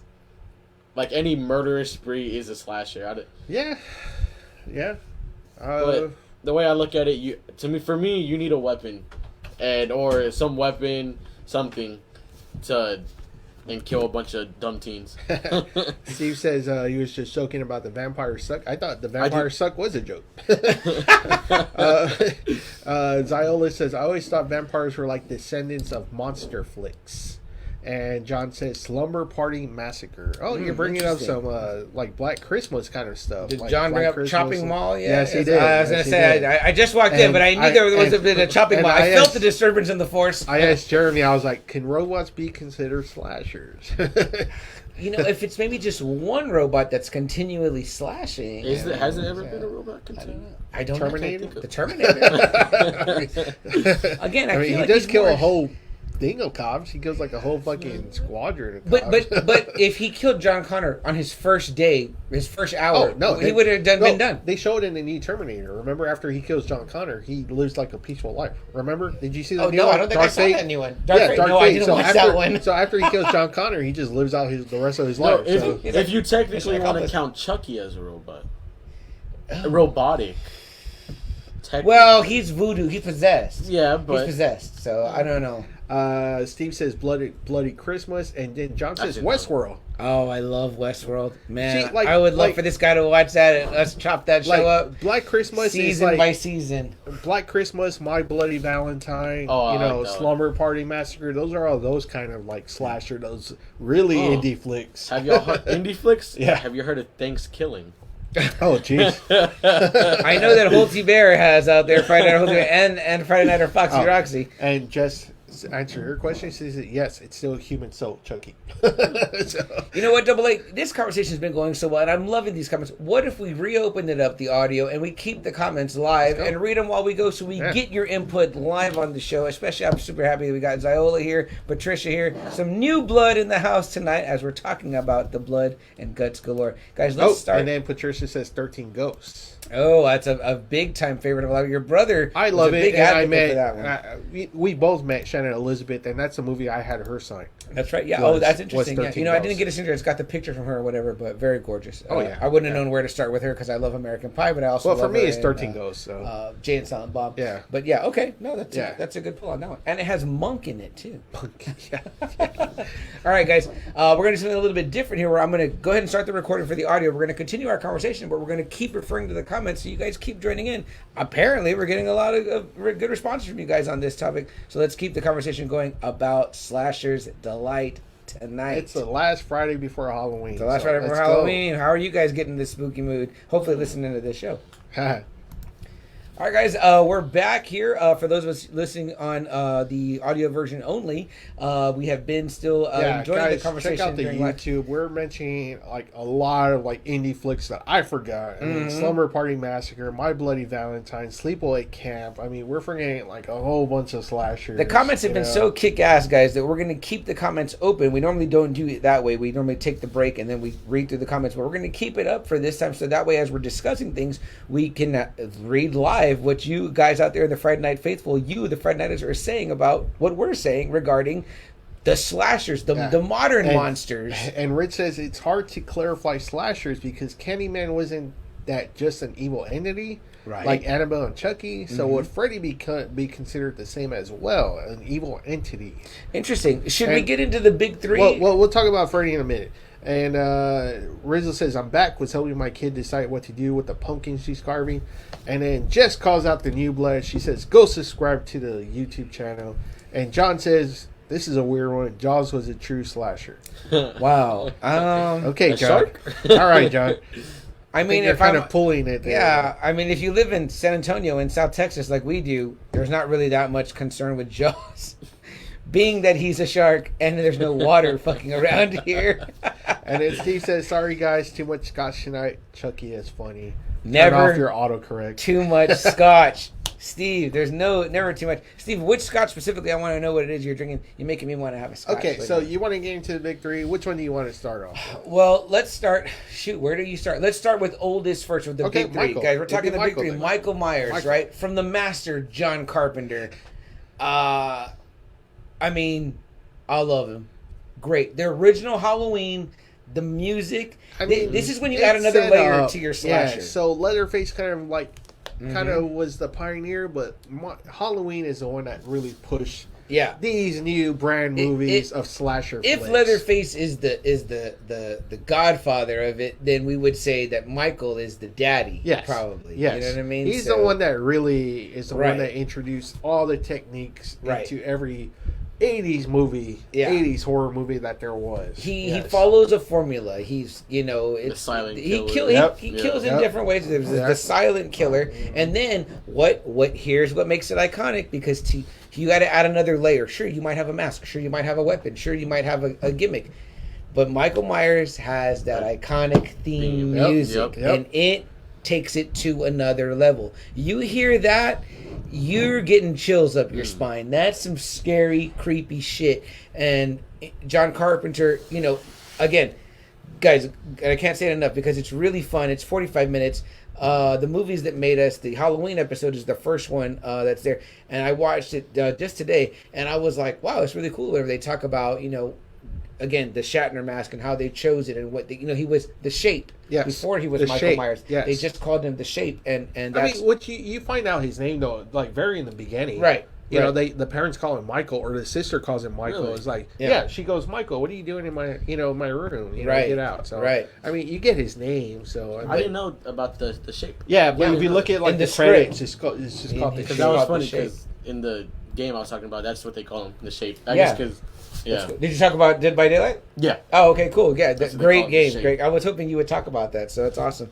But I mean, that iconic music takes it to another level. Obviously, we talked a little bit about Laurie Strode last week on our Women of Horror episode, but you've got to have that. We always talk about this, even in comic books. You got to have the iconic matchup. You've got to have you've got your villain, but then you have to have the equally iconic hero, which the protagonist, which has been Jamie Lee Curtis up against him all this time.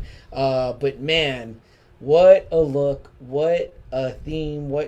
That's where it starts. You know what I mean? The teens, killing the teens, hunting them down. no matter what you do to this guy, he's just not gonna go down. Mm-hmm. It's like, Lee, what the fuck do you have to do to stop this man? Where it is almost like, what is he? You know what I mean? Yeah. And it's funny, Double A, because it makes me think back to when we did our Punisher episode about Bourne, right? Yes. Where that, Frank hears this voice in the end when he wants to keep killing. He doesn't want to die. He wants to murder more. And a voice reaches out to him. Like we said, we debated, is it the devil? Is it death? Is it the angel of death? Angel of death? What is it? Yeah. And it says to him, no, you want to keep killing, I'll keep you, let you keep killing, I'll let you keep going. Busy for a long time. You're going to keep, hell stocked with souls. Yeah. Will you do it? And then he's just like that moment. Yes. You know what I mean?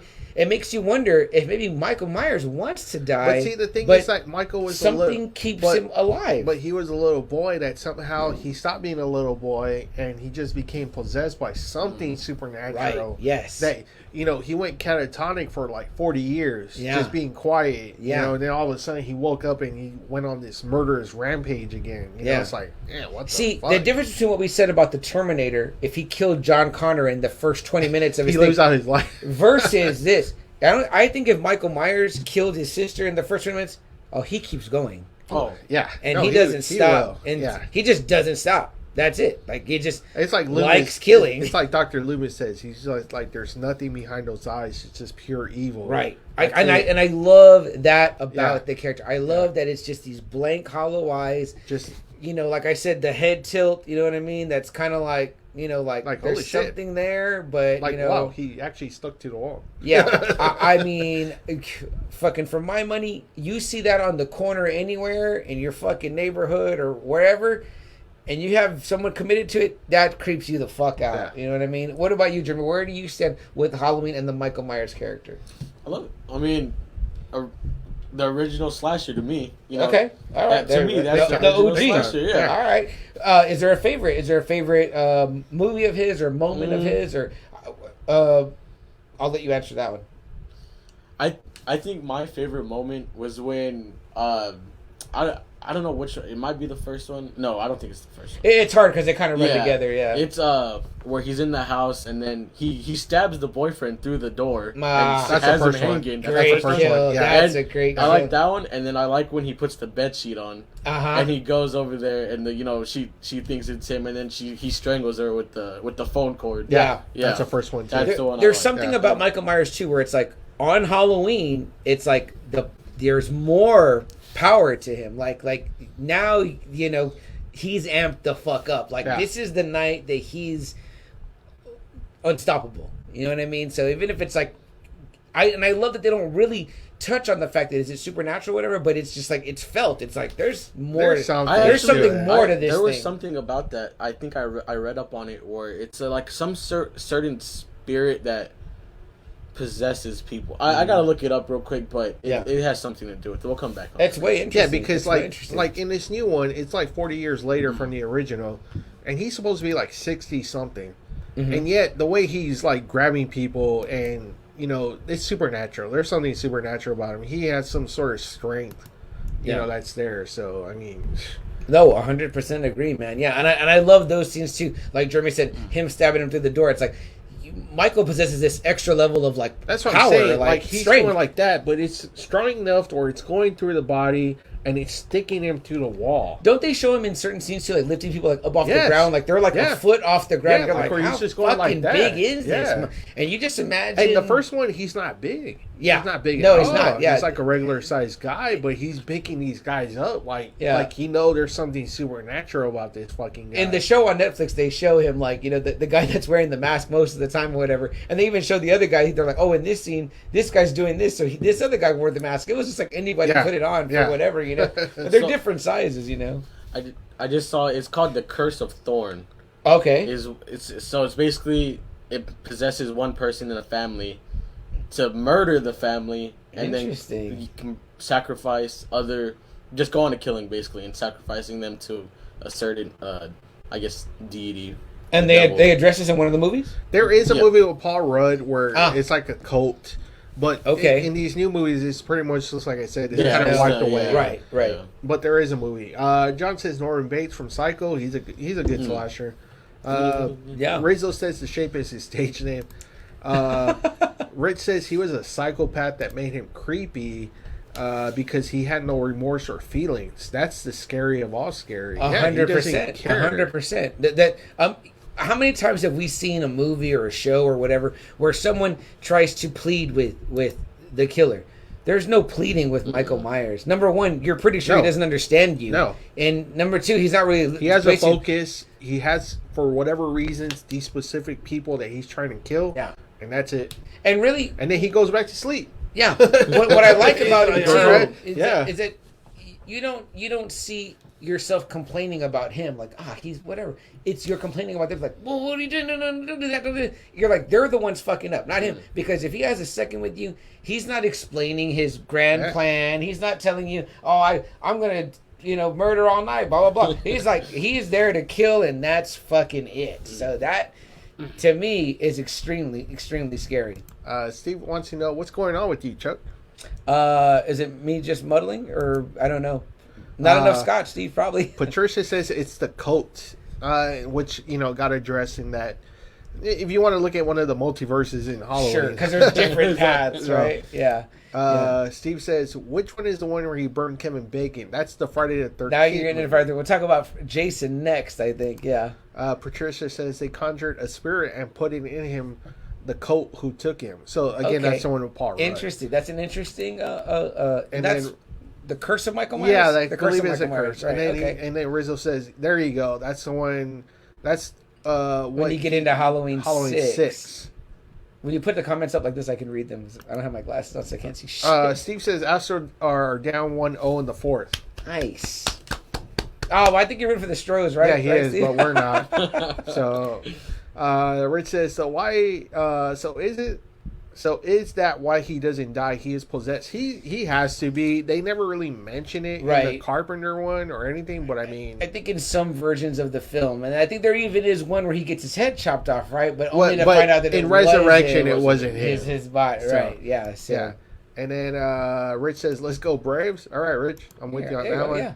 And Ziola says, I kept yelling at the new film to cut his damn head off and run over it instead of trying to keep fighting it. Yeah, it's kind of stupid. Yeah. That's what we didn't like, right? It was like that whole mob thing, It's like, come on now. Right. Hey, back in fucking Game of Thrones and all that shit, they cut your head off, put that shit on the pike. That way you make sure. Steve says he has issues. He definitely does. No doubt. But guys, we did get Steve bringing up a great point with when he mentioned Kevin Bacon.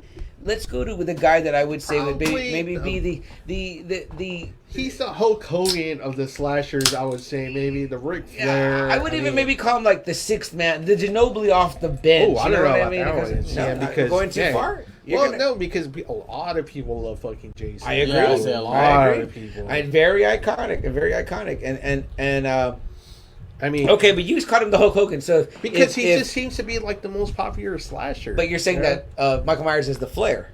Sure. Interesting. Okay, sure. I like that. Okay. Sure. All right. So let's talk about Jason Voorhees. Now, here's a guy whose iconic look does not really appear until later in the franchise. Not until part 3. Okay, that's part 3. Yeah, that's when you get the hockey mask. It doesn't come out till then. But you know. Rich says, so Mike Myers is Stone Cold?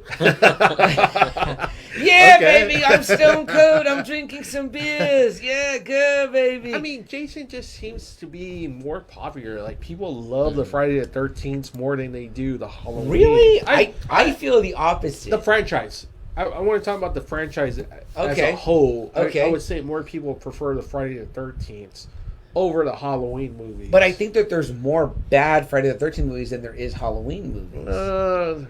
Have you seen 4 and 5? Maybe not. But I have seen Jason X. And it was fucking terrible. Jason in Space, huh? I mean, it was way bad. That one was bad. But you know what? We talked about this on the ride over here. I did like the remake of Friday the 13th. The one with Jared Padalecki. Yes. You're a big fan for Supernatural. I'm a huge fan of Jared Padalecki. His mom taught me at school. So that's cool. But yeah, she was one of my teachers. I thought that one was good, but you say a lot of people hate it.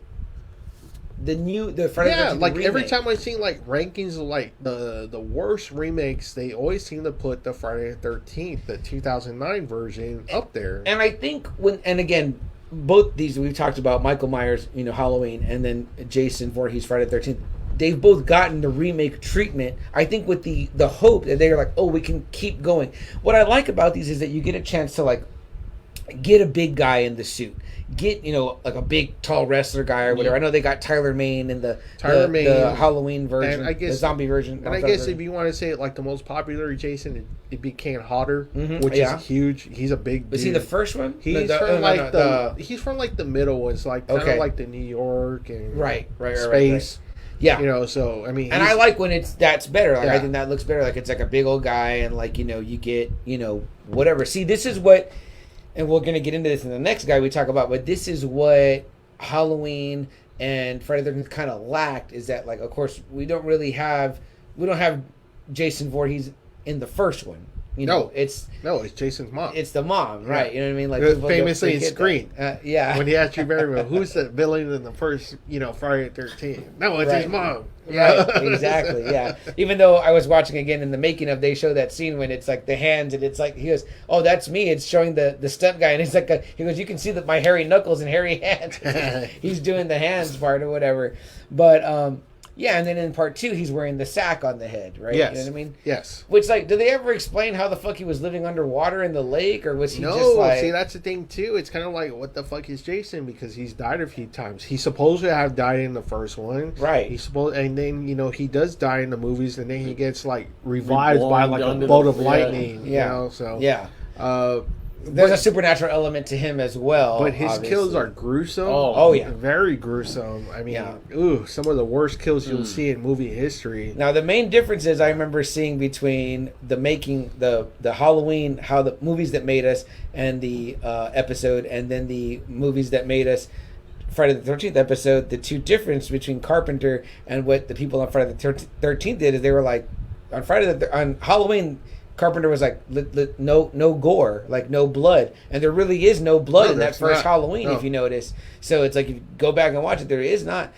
But in Friday the 13th, they went all out, balls to the wall. Like, we want gore, blood, like, it was everything. They put everything in there. And of course, that is where you get the Kevin Bacon one. He gets the arrow through the neck, from underneath. And then the blood, shoots into his mouth or whatever. Pretty wild, whatever. The guy that gets killed with the arrows on the back of the door, that's Bing Crosby's son. Bing Crosby's son. Famous Bing Crosby, you know what I mean? Christmas music. But that's his son. And they actually said that what they used to make the blood back then, before they had the good blood, they used Caro syrup, which they still use, and then they used red food coloring. But then in the old days, they used this, it was like a photo, like to develop photographs.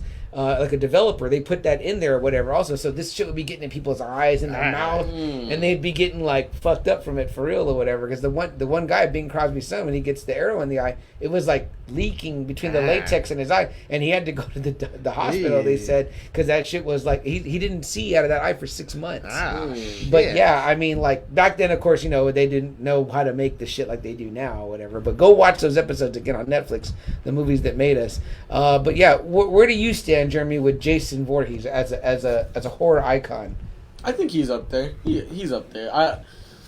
I didn't watch Jason as much as I did like Michael and all the other ones, but I'm not going to discredit the movies. Like they're big. From the ones that I've seen, I've liked them. So. And you mentioned you saw the Jason X, right? Jason in space, whatever. That's corny.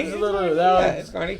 But I mean, what slasher movie hasn't had a corny? Sure. There's always they eventually get there or whatever. Shit, even Fast and the Furious got there. Oh yeah, the car on the hook. That's a credit I'll give to Michael Myers, at least, is that they never really took it there. Yeah, it was never really like Leprechaun has been there, and Leprechaun and Chucky's Hellraiser has been there too. Okay. Yeah, so it's where Pinhead's doing one-liners or what? Something. Oh wow, okay, that's rough. You know what? Maybe my favorite horror franchise, Friday the 13th, but not my favorite slasher, but probably my favorite horror franchise. I know that we're big fans of the New York one. Yes, that one's cool. And Jason in Manhattan, Jason Takes Manhattan, like that one is pretty badass. Whatever. What do we got here in the comments? So he laughs, Rich laughs, Jason in space. Ziola says, I love the Freddy versus Jason versus Ash comics. Oh, cool. They explain Jason by saying his mom got a hold of the Necronomicon. Necronomicon. Necronomicon. So he's sort of like a deadite. Oh, interesting. Okay. Okay, That's pretty cool. That's kind of cool. I like that. And then Rich says, so Jason as well was possessed because he was a kid who drowned. I'm guessing somehow. Right. And it was Iola said in the comics, maybe that's the way he came back. So. And then Jason says, what about Jeepers Creepers? There you go. But yeah, again, not my favorite slasher, but favorite franchise. So, all right. You know. So let's talk about the guy that probably, if you had to say in 1 second, name a horror character or whatever, you'd probably, this would probably be the one. And the guy is none other than Fred Krueger himself. A Nightmare on Elm Street. My favorite slasher. My absolute favorite slasher. Not my favorite film franchise, but I love the whole idea. I probably agree with you, Double A, 100%. Again, I'm not quite finished with yet on the movies that made us on Netflix episode of Nightmare on Elm Street, but from what I've seen so far, really cool. And here's where it is where, like I said, there's been many Jasons, there's been many Michael Myerses, but there's really only, and there have been two, but there really is only one. It's one that was actually in the whole franchise until the remake. England. Yes. And they said that Wes Craven got him. He was doing comedy on that show V about the aliens. Okay, yeah. He wanted he said he wanted like a real actor. He didn't want like some faceless, nameless nobody. He wanted a real actor. So they get Robert Englund, and boy, did he kill it! Did he kill it? Right. I just rewatched part 1 the other day. Still very scary in my opinion. I mean, the whole backstory, because he does have a horrible origin. Mm-hmm. Oh yeah. What is he? Maybe a molester, no, pedophile? He's a child pedophile. Yeah, right. that's pretty. So how scary is it already that this dude's a fucking pedophile, but then somehow he's so bad, I guess, that they make him this like dream demon. Yeah. That can come and haunt you in your dreams. Somehow he becomes even more powerful after death. Yes. I mean, it's like, holy fuck, and there's nothing you can do in your dreams. I mean, this is this guy's realm in the dream world, and there's just like nothing you can do to protect yourself. When I rewatched it the other night, so number one, you have the iconic look, right? You know what I mean? Or mask, as some people would say, but the iconic look, the iconic weapon is there with that fucking claw, you know what I mean? And then this one, Wes Craven, you've got the iconic creator, but then he does it with that iconic music, right? You know what I mean? And there's a couple of songs, not to mention the 1-2 Freddy's Cover, but the regular Freddy music that's in part 1. I rewatched it with Jess, with Jeremy's mom, and then with my sister as well. And that music starts playing that the piano, and you're like, oh, fuck. And my sister does first. She goes, bro, who did the music? And I said, you know what? I don't know, but it was like. You recognize it because it's so iconic. If you have a horror playlist, or you're old school enough like me and Double A to have bought a horror CD, that theme was on there because it's fucking scary and it adds to that character or whatever. And like Double A said, there's so much stuff. I can remember seeing that one again. It came out in '84. I would have been 3, but I probably saw it years after that, whatever, like on a VHS version. And I remember there was so much shit that was freaky, like the long arms part in that hallway. Like I was like, why is that Tina's body being in the body bag, and looking all at the Nancy blood on and the then floor. dragging, how about the girl she bumps into in the hallway, the empty hallway in the school, and she's got the Freddy sweater on, and then shows her the glove. Like we watched it the other night, and I was like, oh fuck, like I'm fucking getting like I was like, damn, like it's still fucking scary, like and it's really well done. It is. It's really good, and like I said, it's like, man, you have this horrible person that somehow after death he becomes this fucking demon that it's like horrible to imagine. It's like, wow, this motherfucker. I gotta fucking fight this dude in his realm. It's like, wow. One of the things they said in the making of the show I'm talking about, the movies that made us, is they said that on Netflix, Wes Craven wanted the audience to not know when you were in a dream or not in a dream. Like, is she dreaming or is she? And again, it doesn't. There's nothing that indicates that there's no like smoky edges around it. No, it doesn't go black and white. You don't know. You feel confused. You're like, what the fuck is going on? Are they awake? Are they asleep? Like, how is he doing this? And it made me think about this. And guys, tell me what you think. It made me think about like, when are you like the most vulnerable? the reason why these slasher movies use sex a lot is because, like, well, if you're fucking, you're pretty vulnerable. You know what I mean? Because you're focused completely on something else, and your mind is definitely not aware, so you're completely vulnerable. And I'm like, the next one is like you're in your sleep. It's like, you know, what can you do? We've all probably had like a moment of like sleep paralysis, right? Or woken up from a nightmare and your fucking heart is pounding like it was real. Like, can you imagine or whatever? The only thing they haven't done yet, I haven't seen this yet, but how about a killer that just kills you while you're taking a shit? You're pretty vulnerable when you're on the toilet. You're sitting there, you're shitting. What the fuck are you gonna do? You can't fight. You know what I mean? You're fucked. You know what I mean? That's kind of what happened to John Travolta in Pulp Fiction. Exactly. That is exactly. That wasn't a slasher movie, but it's coming. Believe me, guys. The shit killer, the toilet bowl terror. You know what I mean? So, Jeremy, what's your experience with Nightmare on Elm Street? Like, when did you first kind of get a feel for Freddy? Was he like already the funny guy? Because he did get there. Yeah. You know what I mean? He actually was pretty scary. I have another funny story about Freddy. Uncle Ruben again showed me Freddy. I think it was part one because I remember it. What stuck with me that actually scared me was the one where the dude, he's listening to his music and then he gets dragged. Johnny Depp in his bed. His first movie, right? Yes. And the blood, just comes up.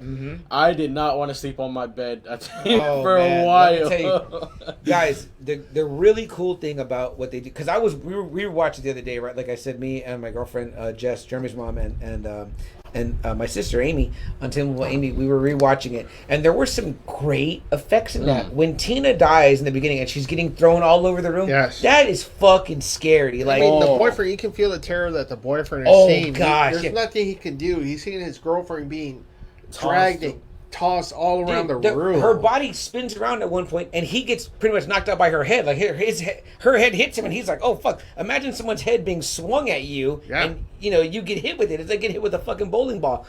And then he's like watching in terror, like as this shit happens. He can't do anything. Yeah, they literally had to build a room. An upside down room, and they're spinning the room around to make that happen. Then I wanted to know, like, I was hoping they talked about the Johnny Depp scene when he dies, obviously the very famous Johnny Depp. They built the room upside down again, and they're basically pouring the blood downward into the room or whatever. And they were saying that what the people that were pouring the blood got shocked because the light fixture on the top of the room, which was the bottom of the room, was actually on. So it was on. So it was like they were getting electrical current and they got like shocked on the top as they're dumping the blood in. But Heather Langenkamp that plays Nancy, she came to the first Alamo City Comic Con here. So my dad got to meet her. I have a great picture with my dad and her. Nancy is she was so sweet, so nice. I didn't pay to meet her. I regret that I didn't. I should have. There she is right there. The lady she wrote to my wife, 1, 2, Freddy's coming for you. So cool. Pretty damn cool. Yeah. And they interview her in the show, so very, very cool. I love that first one. I remember being terrified of it. I was terrified of Freddy. And of course, Dream Warriors. Dream Warriors is just super excellent. What a great sequel to the first one that one was. So. Yeah.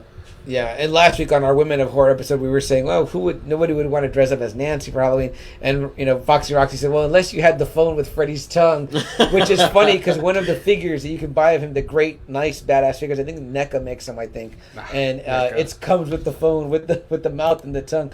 But yeah, I mean, Freddy just did it. And then they watched part 2. I kind of fell asleep during it. But what about your experience? Somebody you just met? Mark Patton. So Nightmare on Elm Street Part 2 has kind of like this bad reputation. It's considered one of the gayest movies ever, and I mean, when you see it, you'll know why.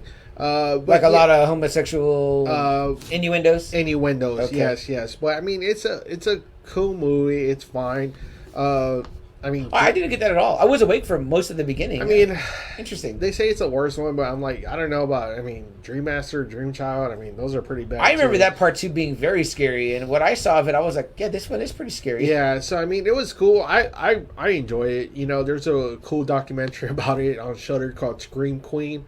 And I met the guy at Heroes of Fantasy. Super nice guy. It was awesome. So cool. Nightmare on Elm Street. Check it out. Part 2, I mean, the direct sequel to Nightmare on Elm Street is Dream Warriors. Dream Warriors is the direct sequel that Wes Craven that's where he came back. Okay. And he did that one. So I remember that scene on the bus in the beginning of part 2, like being scary. And every time I rode the bus through high school, and I remember being like, "Fuck, that's fucking scary." So for sure.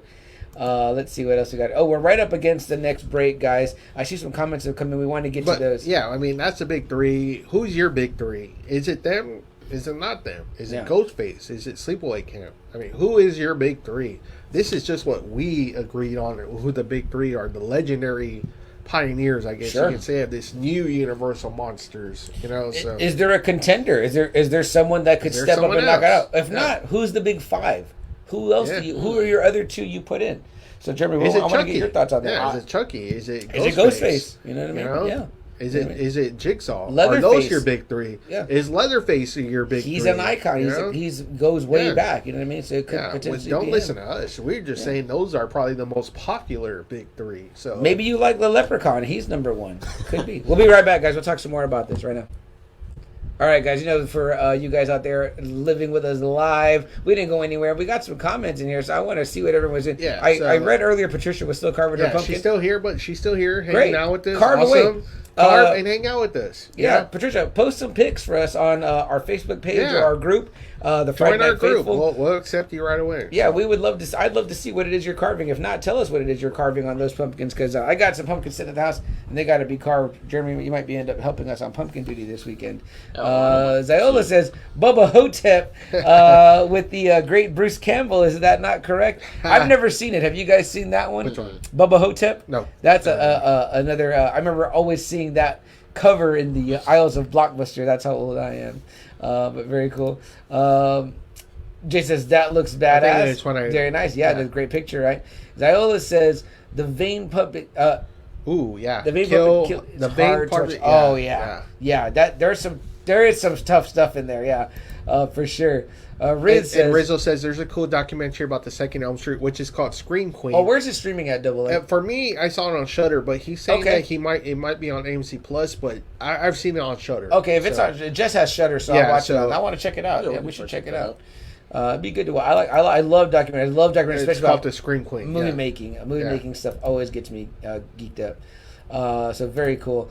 Patricia says, we are doing the Nightmare Before Christmas theme because it's my youngest favorite, and I'll post for sure. Awesome. All right, awesome. We all love Nightmare Before Christmas. Yeah, we do. You're a big fan, right? Yeah. Tim Burton, number 1, is just one of our guys. Well, and then too, like me and my wife, we met Chris Sarandon, and we had him cite Fright Night and a picture of Nightmare Before Christmas.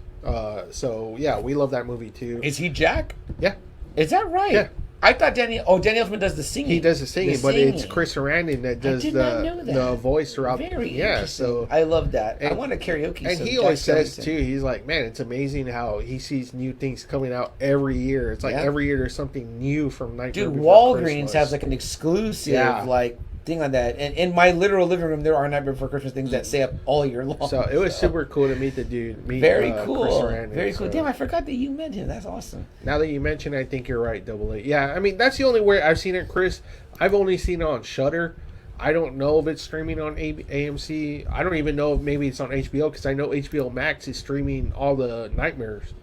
And Peacock, too. If you go to Peacock, if you guys are subscribed to that, man, they got like the whole franchises of Nightmare, of Friday the 13th, Halloween. They even got like The Fly, like the 3 original Flies and the 2 new ones. The Fly is not a slasher. No. But I'm saying on Peacock. Gross. On Peacock, they have like the film franchises.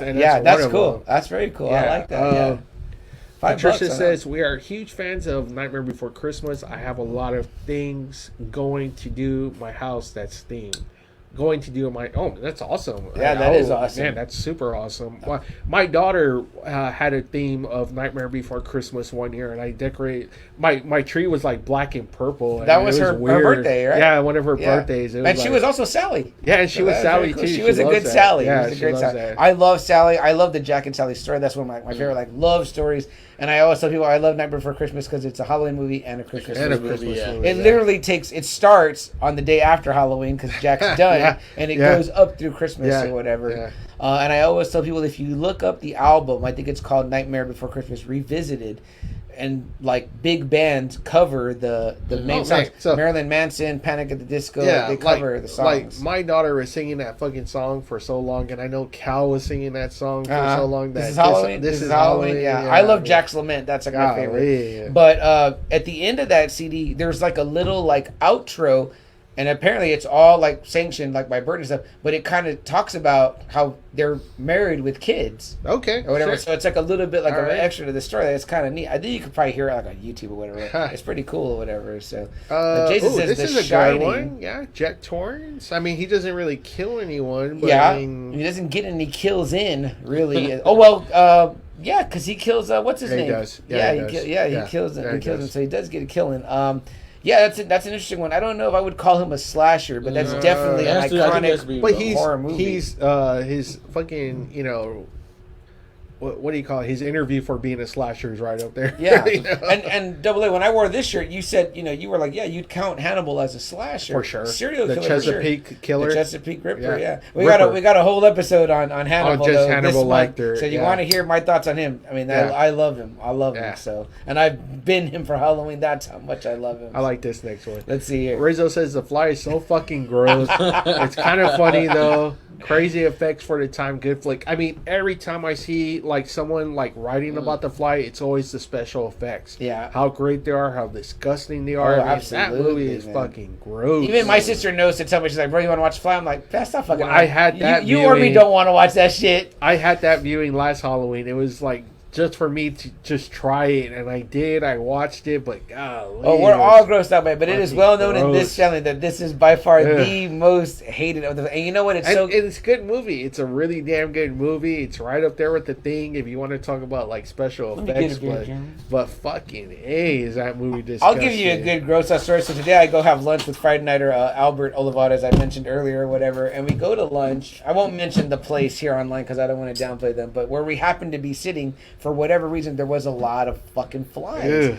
And like at one point, one of the flies like dive bombs into the nachos, and it's just like dying there in the sour cream. And I was like, I'm done. It's probably throwing up in there and regurgitating. And not only that, but I'm looking at the other flies that are flying around. Now I'm focused on the flies, right? And like they're not regular flies. Like one was like red.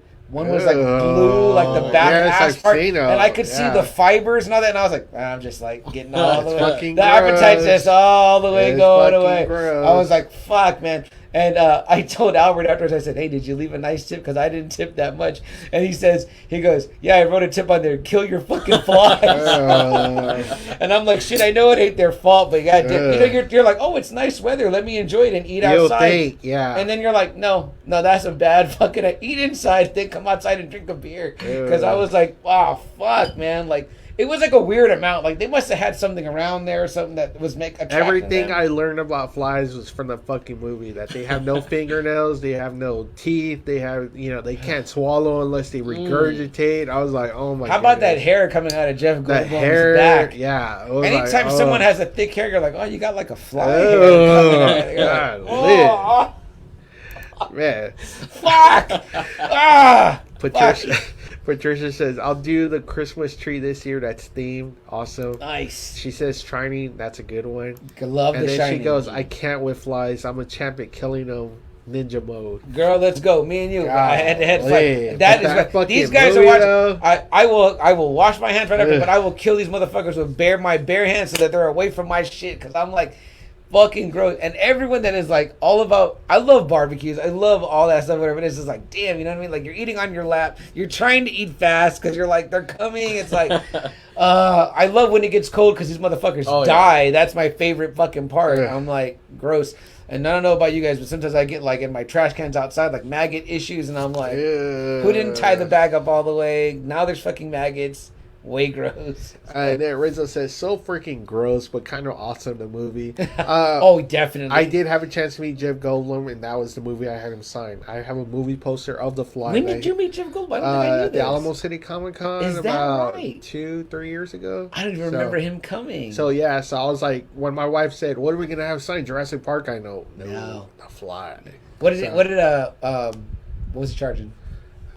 60. Oh, that's not too bad. or 80s, somewhere below there. You know, Friday Nighter Aaron B has a great picture. His brother, Charlie B, who is currently serving in the Navy, he met him on the ship, on his naval ship, because Goldblum came out, and the episode is on that Disney show, the Disney Plus show, the World by Jeff Goldblum or whatever. Yeah. They don't show that picture, but I've seen the picture with Charlie and him that they got to meet on the boat, so it's pretty cool. Oh, Patricia brings up a really good one, American Psycho. You know what? He came to my mind. That is a good slasher. I love Patrick Bateman or whatever. Where do you stand on American Psycho, Jim? Have you got a good viewing of it? I've seen it like once or twice. Mm-hmm.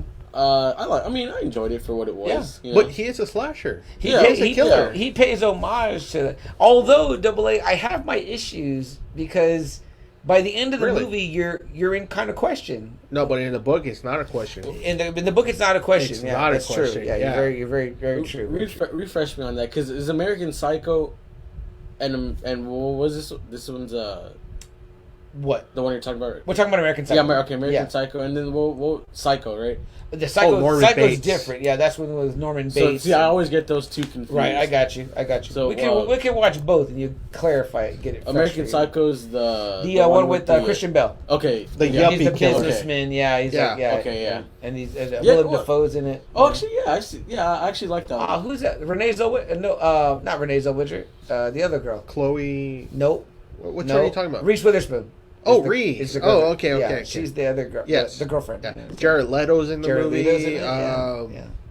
Let's see Paul Allen's card. Yeah. I adore man, that's that movie. A great pick, Patricia. I never would have thought of that. That's a great pick. Patrick Bateman. Definitely a good slasher. And she says, I told y'all I love Old School for sure. Awesome pick. I love that one. Ziola says, one of my top 5 movies ever. Wow. American Psycho. Yeah, great movie. Okay, you know what? I put it up there with... would I buy it? Absolutely, because I want a copy. Would I rewatch it anytime you want to put it on high rewatchability? It's funny, Sam, because I remember specifically, but I remember Marquise is the one that saw it first. Is that right? I can remember. Yeah. And he told us about the Jared Leto scene, and so that always had piqued my interest. So when I first saw it, I was like, oh, okay, this is the part that Marquise was talking about. Your brother has a beautiful hardcover. Yes, he does. I have a soft cover because the hardcover is very hard to come by. But Bret Easton Ellis is the author of the book. It's amazing. You know what? I like his American Psycho, but I'm not a fan of his Less Than Zero. So and the book is very different, guys. Yeah, the director it's of the even movie, worse. It's a female who directs the movie, and I think she, and this is not to offend anyone, but I think she toned it down a little bit because it's very, very worse. Awful in the book. Amy says, I need to watch all of it, American Psycho, she says. Oh, my God. Tonight, we're watching tonight. Okay. Yeah. Maybe not the whole way through. Patricia says, Ziola, it's a good one. Yeah, nice. And then she goes, Urban Legend. You know what? It's funny because I was thinking about it because I kind of put it in the I Know What You Did Last Summer. And I was about to. I was going to say I Know What You Did, the Hook Man. Right. But I wasn't too sure. The Fisherman or whatever. Yeah. But again, it's like borderline. You know what I mean? I don't know. Do you have any opinions on those, Jeremy? That specifically stand out? Yeah. To me, it needs to stand out a little bit more. Let's bring back in the recording, guys. I think we're going to our last block. We'll keep the comments going. We'll close this one out because it's kind of like the comments. We're bringing in a lot of good ones, so keep throwing them at us. We'll talk about them a little bit here and there. We hit the bigs, and then we can wrap it up. And now we're bringing in like a lot of cool ones. So let's get into it right now. All right. Again, we kind of talked about the icons and so the ones that really stood out. Go ahead, bring it in, Double A. What? All right, guys, we're back. We took that a big break there. We wanted to read so many great comments. Guys, please, I encourage you highly, go check this episode out on YouTube. Listen to all the great comments from Ziola and Patricia, some newcomers that brought up some great movies. And do they rank in? Patrick Bateman's a really good pull. American Psycho. Wow, I love that too. I like that one a lot. And again, really though, only one movie. No iconic weapon, no iconic mask. He uses a gun, he uses a knife. Yeah. Apparently he uses a chainsaw. A chainsaw and some really other bizarre things that he uses. And he would say, I am wearing the mask. Yeah. My mask is my everyday because it's a very interesting, great movie. Jeremy, you've seen American Psycho? Yeah. The Christian Bale version. I know that we were kind of clarifying, but yeah. So a great pull there for sure. But again, and we also had Urban Legend get brought up. For me, that one, I remember seeing it, but it doesn't, there's no specific killer that sticks out of it. Like I said, we also mentioned I Know What You Did Last Summer because there was the Fisherman. But again, It was kind of right after Scream, so it's kind of like trying to be like the new Scream. You know, it was kind of around that same time. Remember? Right. It was around that time with Scream. Let's say this, guys. If we were doing a bracket and we had like the Jeepers Creeper guy and the raincoat fisherman guy and urban legend. These guys are going to get knocked out. They're RP characters. Yeah, right? Yeah, I mean, yeah. Your guys who are going to advance are your Freddys, your Jasons, your Michael Myers, your Chuckies, your Leatherfaces, Ghostfaces, your Leatherfaces. Yeah. And I think Patrick Bateman would probably hang out in there, but he's going to get knocked out because he doesn't have the kill count. Really, you know what I mean? That these other guys have. American Werewolf in London.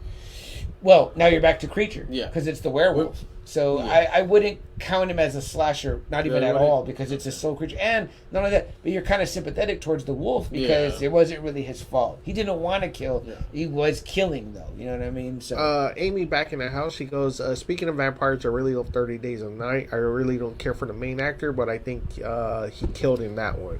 Vampires too, they kind of kill out of necessity. We kind of talked about it when you went to the restroom. We kind of talked about it because I brought up David because David's kind of like a slasher in a way, you know. I mean, I don't know. That's what I think, but yeah, I don't know if they'd be killing though if they weren't eating the people. Like that's their food, also. You know what I mean? Like, sure. You know, I don't consider you a slasher double A because you eat brisket. You know what I mean? Hey. Rizzo says, great movie. Makes me laugh when he's getting ready to kill Leto.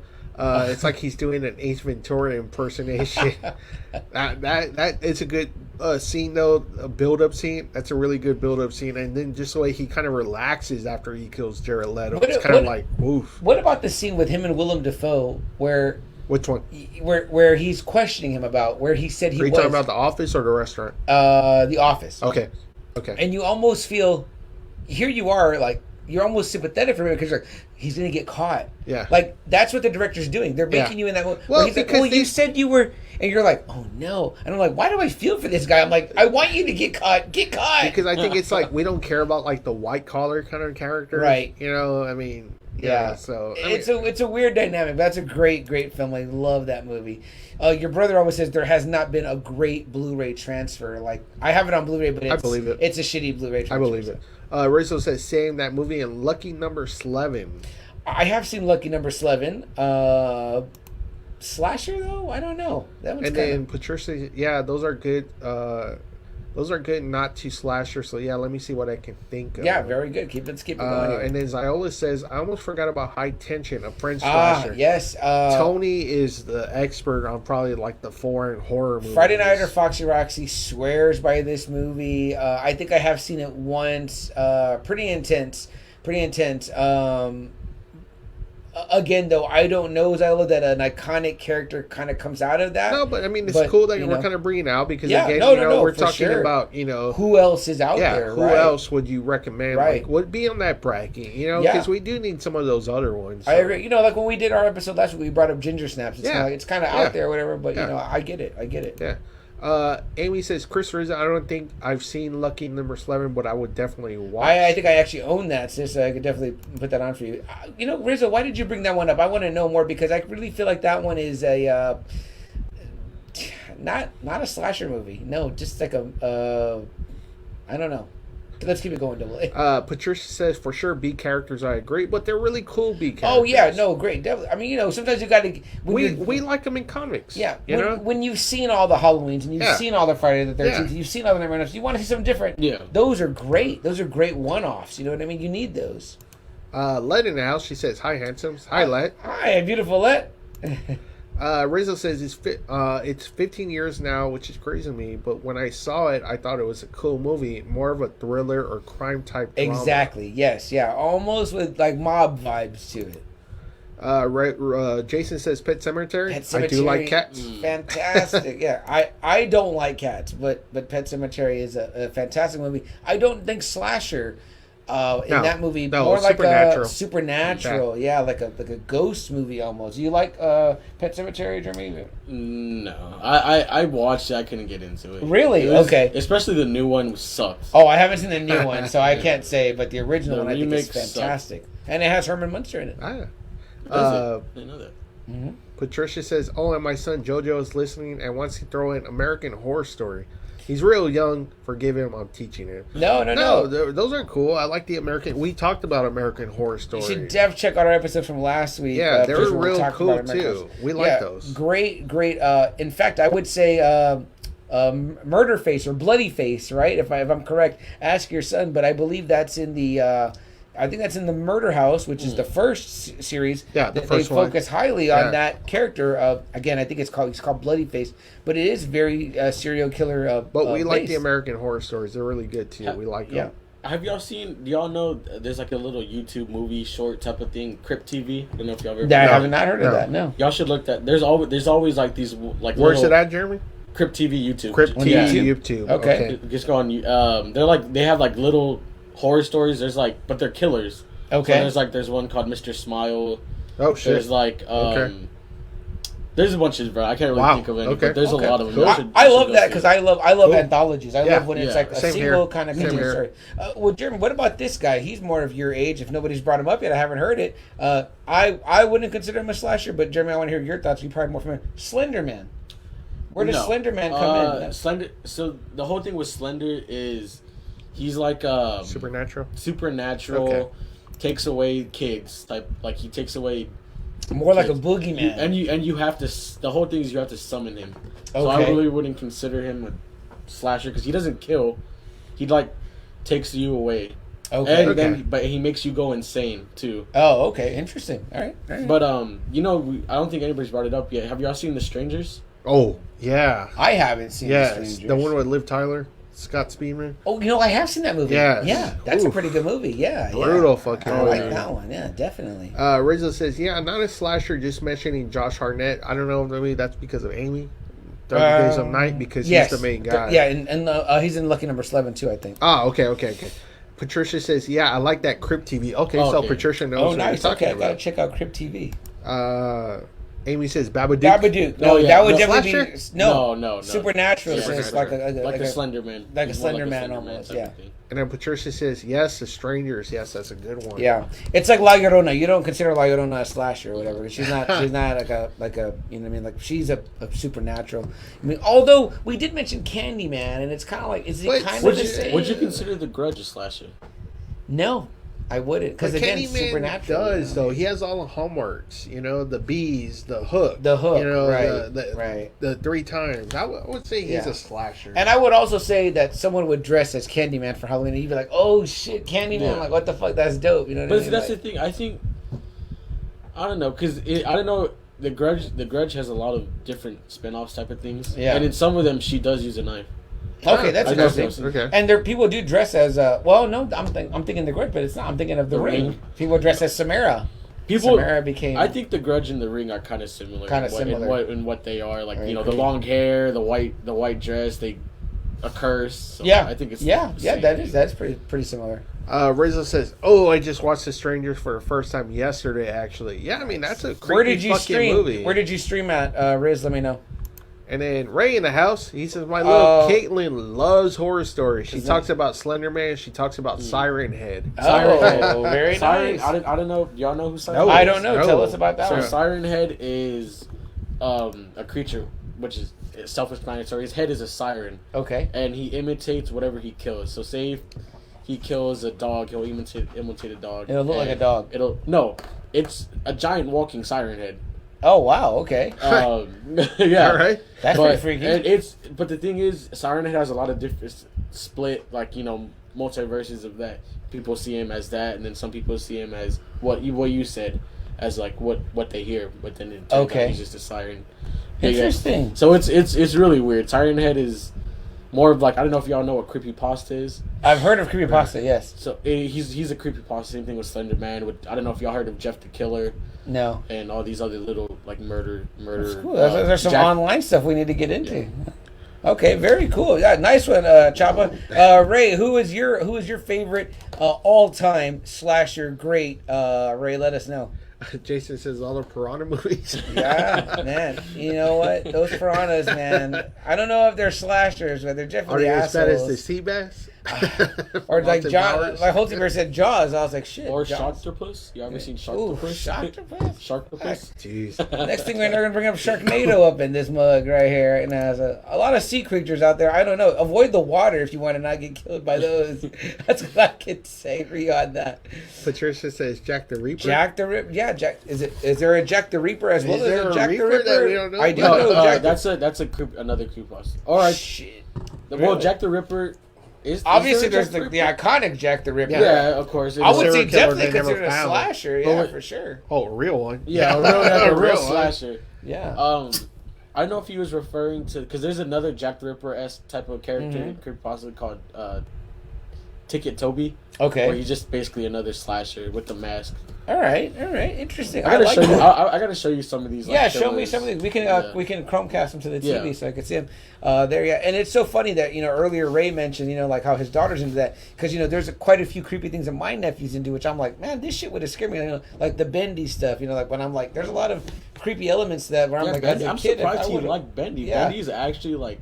Well, he kind of creepy. Well, he wanted to be this year. Well, he wanted to be Slender Man. Really? That was his thought, and I was like, he wouldn't watch the movie, but he wanted to be. And I was like, all right, what is it about that appeals to your young self? Is like the scariness. Probably what made us watch some of these horror flicks when we were younger. Because I know you saw The Extras very young. No, I've never seen it. I refuse to see it. To this day, yeah, really? I would never see The Exorcist. Wow, yeah, I'm surprised your brother didn't drag you into that because my most recent viewing, which was already years ago, was your brother dragged me into that again. I was like, he's like, come on, let's watch it one time. No, he's like, your brother, how he says it. I want you to watch it as a movie. Like it's a good movie. I'm like, yeah, I know why people love it. I'm like, I'm good on it. You know what I mean? But yeah, no, I remember that being on at your mom's house, and I was like, fuck this movie. I hate this movie. Jeremy, I think this one's for you. Patricia says, yeah, he got it. I guess there is something. Jack the Reaper. Okay, interesting. All right. Okay, I got to look that up too. And then Ray says, I will have to say Freddy Krueger. I had trouble sleeping at night. Yeah, I agree with you, man, for sure. If we're talking about who terrified me, it's not my slasher, but who scared me the most, it was Chucky. Okay. That's the one. All right. Double A, do you have one that terrified you the most? Yes, but it's not a slasher. It's Pennywise. Pennywise was fucking scary because, so like in '93, I was very little. Mm-hmm. So the fucking scene that scared me was when Eddie's taking a shower. Oh, that's when I was. And then he comes out. You see his fucking fingers come out, and I was so afraid to take a shower. Yeah. I had my mom stay with me inside the fucking restroom because I was just I was afraid the fucking top was gonna come out and some the white fingers are gonna come out and just spread the tub open. Hey, your mom's old restroom was kind of creepy. Yeah, that's what I'm saying. Yeah. Come off of that. Not a slasher, but The Grudge. That scene where she's taking a shower and the hands come behind you. I did not. I hate it. That scared me. It wasn't never a slasher. It was It was Pennywise. So the thing, up till Pennywise, the thing that scared me the most before that though was Freddy Krueger from Nightmare on Elm Street Part 1. Okay. Because that Part 1 to me, and again, it was all let me tell you the scenes that scared the shit out of me in the first Nightmare on Elm Street. Because when I rewatched it this week, I was like, wow, still pretty terrible. When Nancy's asleep, and I think she takes the cross off the wall to hold it with her in bed, and you see Freddy lean through the wall, and he just you're like, yes, what the fuck? Then it's none of the dumb shit he does, he cuts his own fingers, or whatever. But then later on, like I said, the long arm scene, that one. And then, of course, obviously, the scene in the tub. I was like, what the fuck? Yeah. I was like the clock. It's so intense or whatever. Oh, and by the way, the guy they show how they did that scene in the making of. They built a tub, but then there's a separate chamber on the bottom, and the guy's in there or whatever, and he's holding that claw that I told you he made with the real thing. And they were like, nobody wanted to do it because they were afraid because they were sharp. Oh, jeez. And I'm like, why didn't they just make a dull version or whatever? But I guess, and they were like, and he was like, oh, I'll do it. I'm okay to do it or whatever. You know what I mean? To see there, and I'm like, because other people were afraid of cutting her or whatever. And I'm like, what the fuck? Why didn't you make Why'd she make a fake one? Yeah, or a dull one. We wouldn't have been able to tell. What the fuck? Ray back, he goes, for real, Charles. She scares me. I saw The Exorcist when I was young, but I have a good one, Rainbow and the Serpent. Serpent and the Rainbow, I think. It's a voodoo movie with Bill Pullman. It's a Okay. Wes Craven. All Wes right. Craven movie, you know, and it's kind of like he's trying to find out how they make kind of like people live after death. So it's a pretty intense movie. That movie with Slasher though. It's not a slasher, Okay. but I mean it's a I'll pretty check it out. it's a pretty intense horror. Is film. it streaming anywhere, Ray? Let us know if it's streaming. We can watch it on stream. I love when I can find something on the streamer, and I've got almost everything. So. And he goes, that movie fucked me up.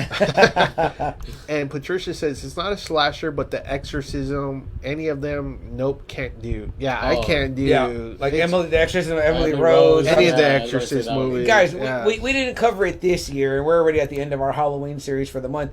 You know, we wanted to address the slashers because we hadn't talked about them last year. We did all of our classic horror monsters, werewolves, vampires, all that, and then this year we kind of took a little bit of a different turn in Women of Horror last week, and obviously Hannibal earlier, and then we had What If, so it didn't really get to it, but we wanted to do, touch on the slashers, the bigs, before this month was over. But believe me, next year we can definitely do what I call blows all these slashers away, in my opinion, and that is the supernatural horrors, things like this. Anything that number one, look, if it deals with like the devil, something like that, if the devil is involved or like a demon, some shit you can't control. Believe me, I'm like, fuck that. Like I'm like one watch and I'm done and I'm good. I don't like the idea that like Paranormal Activity, something can get me from anywhere, anytime. It ain't Piranha. And it ain't Jaws when I got to go to the water. It ain't some slasher that I can outrun or a doll I can kick into the fire. It doesn't matter where I go. It can get me. It's fucking supernatural. It's a demon or whatever the fuck. On that shit is a whole episode because believe me, that shit freaks me the fuck out. Those are my biggest fears on that shit. But great call. Patricia says, I never saw that one. Gotta see it. Yes, please let us know. Yeah, definitely. The Serpent and the Rainbow? I think it's the Serpent and the Rainbow. Yeah, Ray kind of confused me. I don't think it's the Rainbow and the Serpent. I think it's the Serpent and the Rainbow. It's Bill Pullman. It's a Wes Craven movie. It's pretty fucking freaky. It's a good horror movie. I wouldn't say it's a slasher movie, but it's a good horror movie. No, great shit. Yeah. Y'all know who Smiley is too? They had a movie about it too. Smiley. That one I haven't heard of. No. It's like a little. He is literally his face is just like two slits, like a regular old smiley face. Oh, really? It's a slasher. Yeah, he just. Jeremy, what about the one that was coming out? Oh, go ahead. No, finish. His whole thing is on. It's like I don't know if y'all ever heard of like chat roulette or Omegle, something like that. Okay. It's basically you connect to people around the world with the face cam, it's whatever. Okay. So you type Smiley 3 times, and it's kind of like a bloated blade. Yeah, 3 times again. Yeah. And it's like a person, but he's like an entity. I don't know how. I don't even understand it. Like he's like a person, but he's not. And he goes to whoever you send that, and he murders him with a knife or whatever. Damn. See, this is exactly why I'm glad we brought Jeremy in. Yeah, because I don't know any of this shit. The online stuff is a whole nother world. It is. Because that's what I wanted to bring up. What about the one, Jeremy, that came out? And it made national news, but the one that was coming out. Momo, yeah. Momo isn't anything. But it was like a thing where they were saying that like kids were logging into certain videos, and then like the video would play like a kid video halfway, then this face would come up, and it was pretty creepy. It was a creepy. It was a creepy face, and then that the face would tell you like kill your parents or whatever. Oh yeah. I mean, kind of a scary concept, right? It is. Like I could see that because that's the thing with Slender Man. It became a movie. Yeah. I could see this Momo thing becoming a movie or whatever. It was more like I don't know. Another one you probably haven't heard of it. Smile Dog. Nope. It's basically you get sent a picture in email. It's actually old. Yeah. Like you either get it through email or text or whatever, and once you see it, if you don't send it within a certain amount of days, then you die. You die. It's like The Ring. Yeah, or your mom dies or whatever. And that's what's so crazy is because like Double A, we're all guilty right now of like giving our kids the phone or the tablet and letting them play it. And now the fact that people they're feeding off of it. Yeah, they've infiltrated that, and like they're watching their SpongeBob or whatever the hell it is, and then midway through something will pop up. Yeah, something pops up, and it does something like that. And a lot of kids are susceptible to that, right? They decide like, it said, burn my mom in her bed. You're like, what the fuck? And I mean, like, it's kind of prime for like a movie to happen of it or whatever, But yeah, like I remember, like I had to kind of like ask Khalil if he'd ever seen that or whatever. I was like, have you ever seen that or whatever? Oh, okay, that's an interesting image. Yeah, I've never seen that with this Double A. Oh, okay, yeah. Rizzo says, yeah, you got me dying, Chuck, because I'm with you. And then Ray says, Superman and a Rainbow, thank you, Adam. I'm not sure if they're streaming anywhere, but if you have a VCR, we have it recorded on tape. Let me the tape there, Ray. You have a VCR still? Yeah, you know what, I got... Shit, I might got me an old forehead somewhere sitting around. I need to fire that bitch up, see if it's doing any good. Rizzo says, I haven't seen The Exorcist still. Been thinking about it, but I don't know. Creeps me out too much. Seems like exactly what you imagine a possession would be. I mean, the piano music, that has one of the most iconic music pieces. Tubular bells. You know what? You do got to watch it one time, Riz. You and Double A should get together and watch it together. But Rizzo says, I love the Conjuring movies, though. I do like the Conjuring movies. I watch those. Those are good. I'll tell you guys that none of this shit we're talking about tonight that we talked about all night, I'm never home alone and I'm like, you know what? I feel like watching that. No, that never happens. Amy says, I haven't seen it either, Chris, but I feel like these older flicks aren't as scary now, but it's still a little freaky. A definite watch as You know what? The three of you should... You know what? I'll rent a theater for the three of you to watch The Exorcist, and Double A, Rizzo, and my sister will be in there. I'm not going. And Ray says, I actually had a nightmare about The Exorcist. Yeah. Patricia says, Candyman. We talked about Candyman, Patricia. He's up there with our slashers. Tony Todd, man. I want to see the new one, though. I haven't seen it. Ray says he's laughing his fucking ass off. And some of this stuff. Amy says, also, where's the party at? Halloween weekend. Yeah, for sure. Where's that at? What are y'all dressing as? Who's got their costume ideas picked out? Who's going to be something sexy and slutty? Hey. I know it's definitely all the males in this group right now probably watching, dressing like some type of sexy cop or some shit like that. Yeah, it's going to have to be the guys now because it's cancel culture. So. There we go, right? Rizzo says, I almost watched The Exorcist today, but got too busy and forgot to turn it on. Yeah, that's what I say, too. It's okay if you got too busy, Rizzo. It's not okay if you got too high to watch it. That's a different... Then you could be like, our friend, Ray said earlier, if you got a VHS copy, you're trying to figure out where the hell it goes. You know what I mean? Amy says, no DAWs. And no puppets. Patricia says he's not dressing up. Patricia, you gotta dress up. You're doing pumpkins. You gotta dress up. She goes, my kids are though. What are the kids gonna be? Let us know. Me and my wife are gonna be Cobra Kai. So. Oh, very nice, very nice, guys. I'm gonna pull one out of the hat, and if you haven't seen it, this is completely unrelated. I'm gonna be Ted Lasso tomorrow. I'm gonna try to pull it off. I'll put up pictures. If you guys have not seen that show, it's only on Apple TV, which kind of sucks. But if you can find a good bootleg site, you can watch there. Amazing show, though. Ray says, I'm going to be Spider-Man. I can see you pulling that off. You know what? If you probably could be the Tom McFarlane Spider-Man. I was going to say, you got the lankiness for Ray. But he's you like need to go all Andrew out. Garfield, right? Yeah, Andrew Garfield version. Go all out. I want to see the full thing and some flips, too.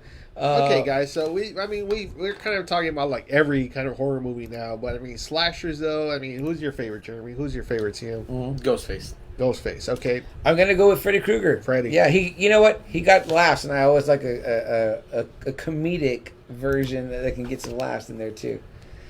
Okay. Patricia says her youngest is going to be Scooby-Doo. My oldest is going to be the Grim Reaper with red eyes. Very nice. Very nice. Awesome. I like that. I dig the Scooby-Doo. We actually have some family that's going to be Velma and Daphne. Yes. My daughter's going to be Daphne, so it's pretty cool. Yeah, and then I would like our niece, Jeremy's cousin, is going to be Velma, and we saw pictures and they look so cute. They look really good. Rizzo says, I didn't realize the animal was the Raggedy Ann doll. The original I thought it was an old doll the real one. Yeah, it's not this elaborate doll. It's just a simple Raggedy Ann. It's not this doll that obviously looks scary. They'd be like, why the fuck would you do that? They have to do something. Yeah, because you can't do a Raggedy Ann. Well, Raggedy Ann is very innocuous. Like, she doesn't look scary or whatever. And I imagine the doll was haunted. Amy says, I might try to be Mabel Pines. Yes, Mabel Pines. She's the best. Patricia says, Jason for me. Oh, okay, cool. Amy says, still scary as fuck. Oh, yeah. And Rizzo says, true slasher, my vote has to go to Michael Myers. He was so brutal. Freddy couldn't beat him. The icon. Yeah, I agree. Again, for me, my reasons for kind of putting my hat in with Freddy is because, well, he wears a hat. That's cool. You got to have a nice hat. And if you hear Wes Craven tell the story, again, I keep the bully. The bully, the bully was named Freddy Krueger, and he said that the hat scared him because there was a homeless person, he said, on his block that had a hat like that, and he was terrified of the homeless person. I think that maybe where the sweater came from too, or whatever. So, like every aspect was from something that frightened Wes Craven or whatever. So you can only imagine, right? Rizzo says his favorite though is Freddy Krueger. There you go. Awesome. Yeah, Freddy Krueger for sure. Great stuff, guys. Jeremy, any kind of final thoughts on the whole world of the slasher? Why are we so excited about it? I don't know. Like I can't explain it. There's just something about movies like that I just enjoy. It's the suspense, the kills, of course, the way either the goofy kill or the weird kill, or it's cool. I mean, you don't really get that from any other movie. You had a lot of high praise for the Saw franchise. I think if you had to pick a franchise, you'd probably pick that one. I don't know how many people have seen Saw. If y'all haven't, y'all need to go watch Saw. All of them. You probably the best story out of the horror franchise. Probably the best story for sure. If you're squeamish, you have to push past. You have to push past it. Oh shit. Just the story is insane. That's really all I gotta say. Yeah, no shit. What about you, Double A? And you know what? I'm gonna bring it up real quick before we run out of time. But we didn't bring it up. But I don't know if it would count as slasher. But The Purge. I was actually gonna bring that up, but there's no single. There's no singular. It's more like the event is what you're afraid of, right? So that's kind of an interesting concept. But at the same time, they are killing. Yeah, they are. No, they for sure. But I guess you can say they're slasher flicks. Yeah. But I wouldn't say there's an iconic slasher in those. Because really, the other movies, I didn't really like the other movies. I like the idea that it creates an environment that you're afraid of versus like a singular. Yeah. But I gotta say, Patricia really turned me on to the Patrick Bateman. I gotta say that might have to be my second favorite slasher. Nice. Maybe be Patrick Bateman, the American Psycho. Yeah. Okay. Very cool. I think if I had to do my own top three, like my top three slashers I like is number 1, Ghostface, 2, Chucky, 3, Michael Myers. Okay. I dig it. Double A, can you do a 1, 2, and 3? Yeah, it's Freddy, and I'm going to say Patrick and then Jason. Nice. Yeah. Nice. Very nice. What does Rizzo say here? The adrenaline rush, especially when it feels like it could actually happen. It really freaks you out, and that's a cool feeling. Yeah, totally. And then Ray says, I got queasy watching Saw. And Patricia says, my son said that earlier, The Purge. So, I guess you can say they're slasher flicks, but not without, like, a big slasher. Like a main, But it's funny because they sell some of the costumes. Yeah, they do. Like yes, they do. Masks and all that. Because you know that's like a bad thing of The Purge or whatever, But, good slasher flicks. Those movies. Yeah, totally agree, for sure. Well, if there's nothing else, guys, I don't think I have any. Rizzo says Myers, Krueger, Voorhees. That's his top 3. Love it. And Ray says, I was thinking Patrick Bateman, too. Yeah, definitely Pat Bateman is a great one. All right. No, cool. for so sure. Patrick kind of moved up. Yeah, in some of these rankings. So. Double A quickly, franchise, though. Earlier we talked about a lot of franchises you kind of did not give the full respect to, but which one would you give? Saw. So, wow, Saw. That's 2 for Saw. Tough for me to think of because there's a lot of bad ones and a lot of the slasher ones I like. So, especially Halloween. Halloween's just so messy. Yeah. It's just a messy franchise. We'll go home, we'll watch Saw, and you'll be on board with us. I'm into it. I'm there for it, guys. Patricia says she had a great time. Thank you, Patricia. We had a great time with your comments. Yes, and we appreciate you being here. We hope you'll join us again, Patricia, for our next episode. Jason says Maximum Overdrive. And very Amy nice. Says Uncle CM said Kalos well off topic, but he had Frankenstein's Bride. Yes, love it. Love Frankenstein's Bride. Guys, that's all the time we have for tonight. We've enjoyed your comments. There's no way I can't do so. We appreciate you being here tonight. The new people, especially. Great conversation, great topic, all about slashers. It was fun. One thing we want to say, thank you, Jeremy, for being here as our guest tonight. Something that we always say, guys, at the end of every show, there's 2 things that you got to do. If you want to do something, you want to accomplish it. Do whatever it takes, guys, and seize the day. Seize the day. All right, guys, good night.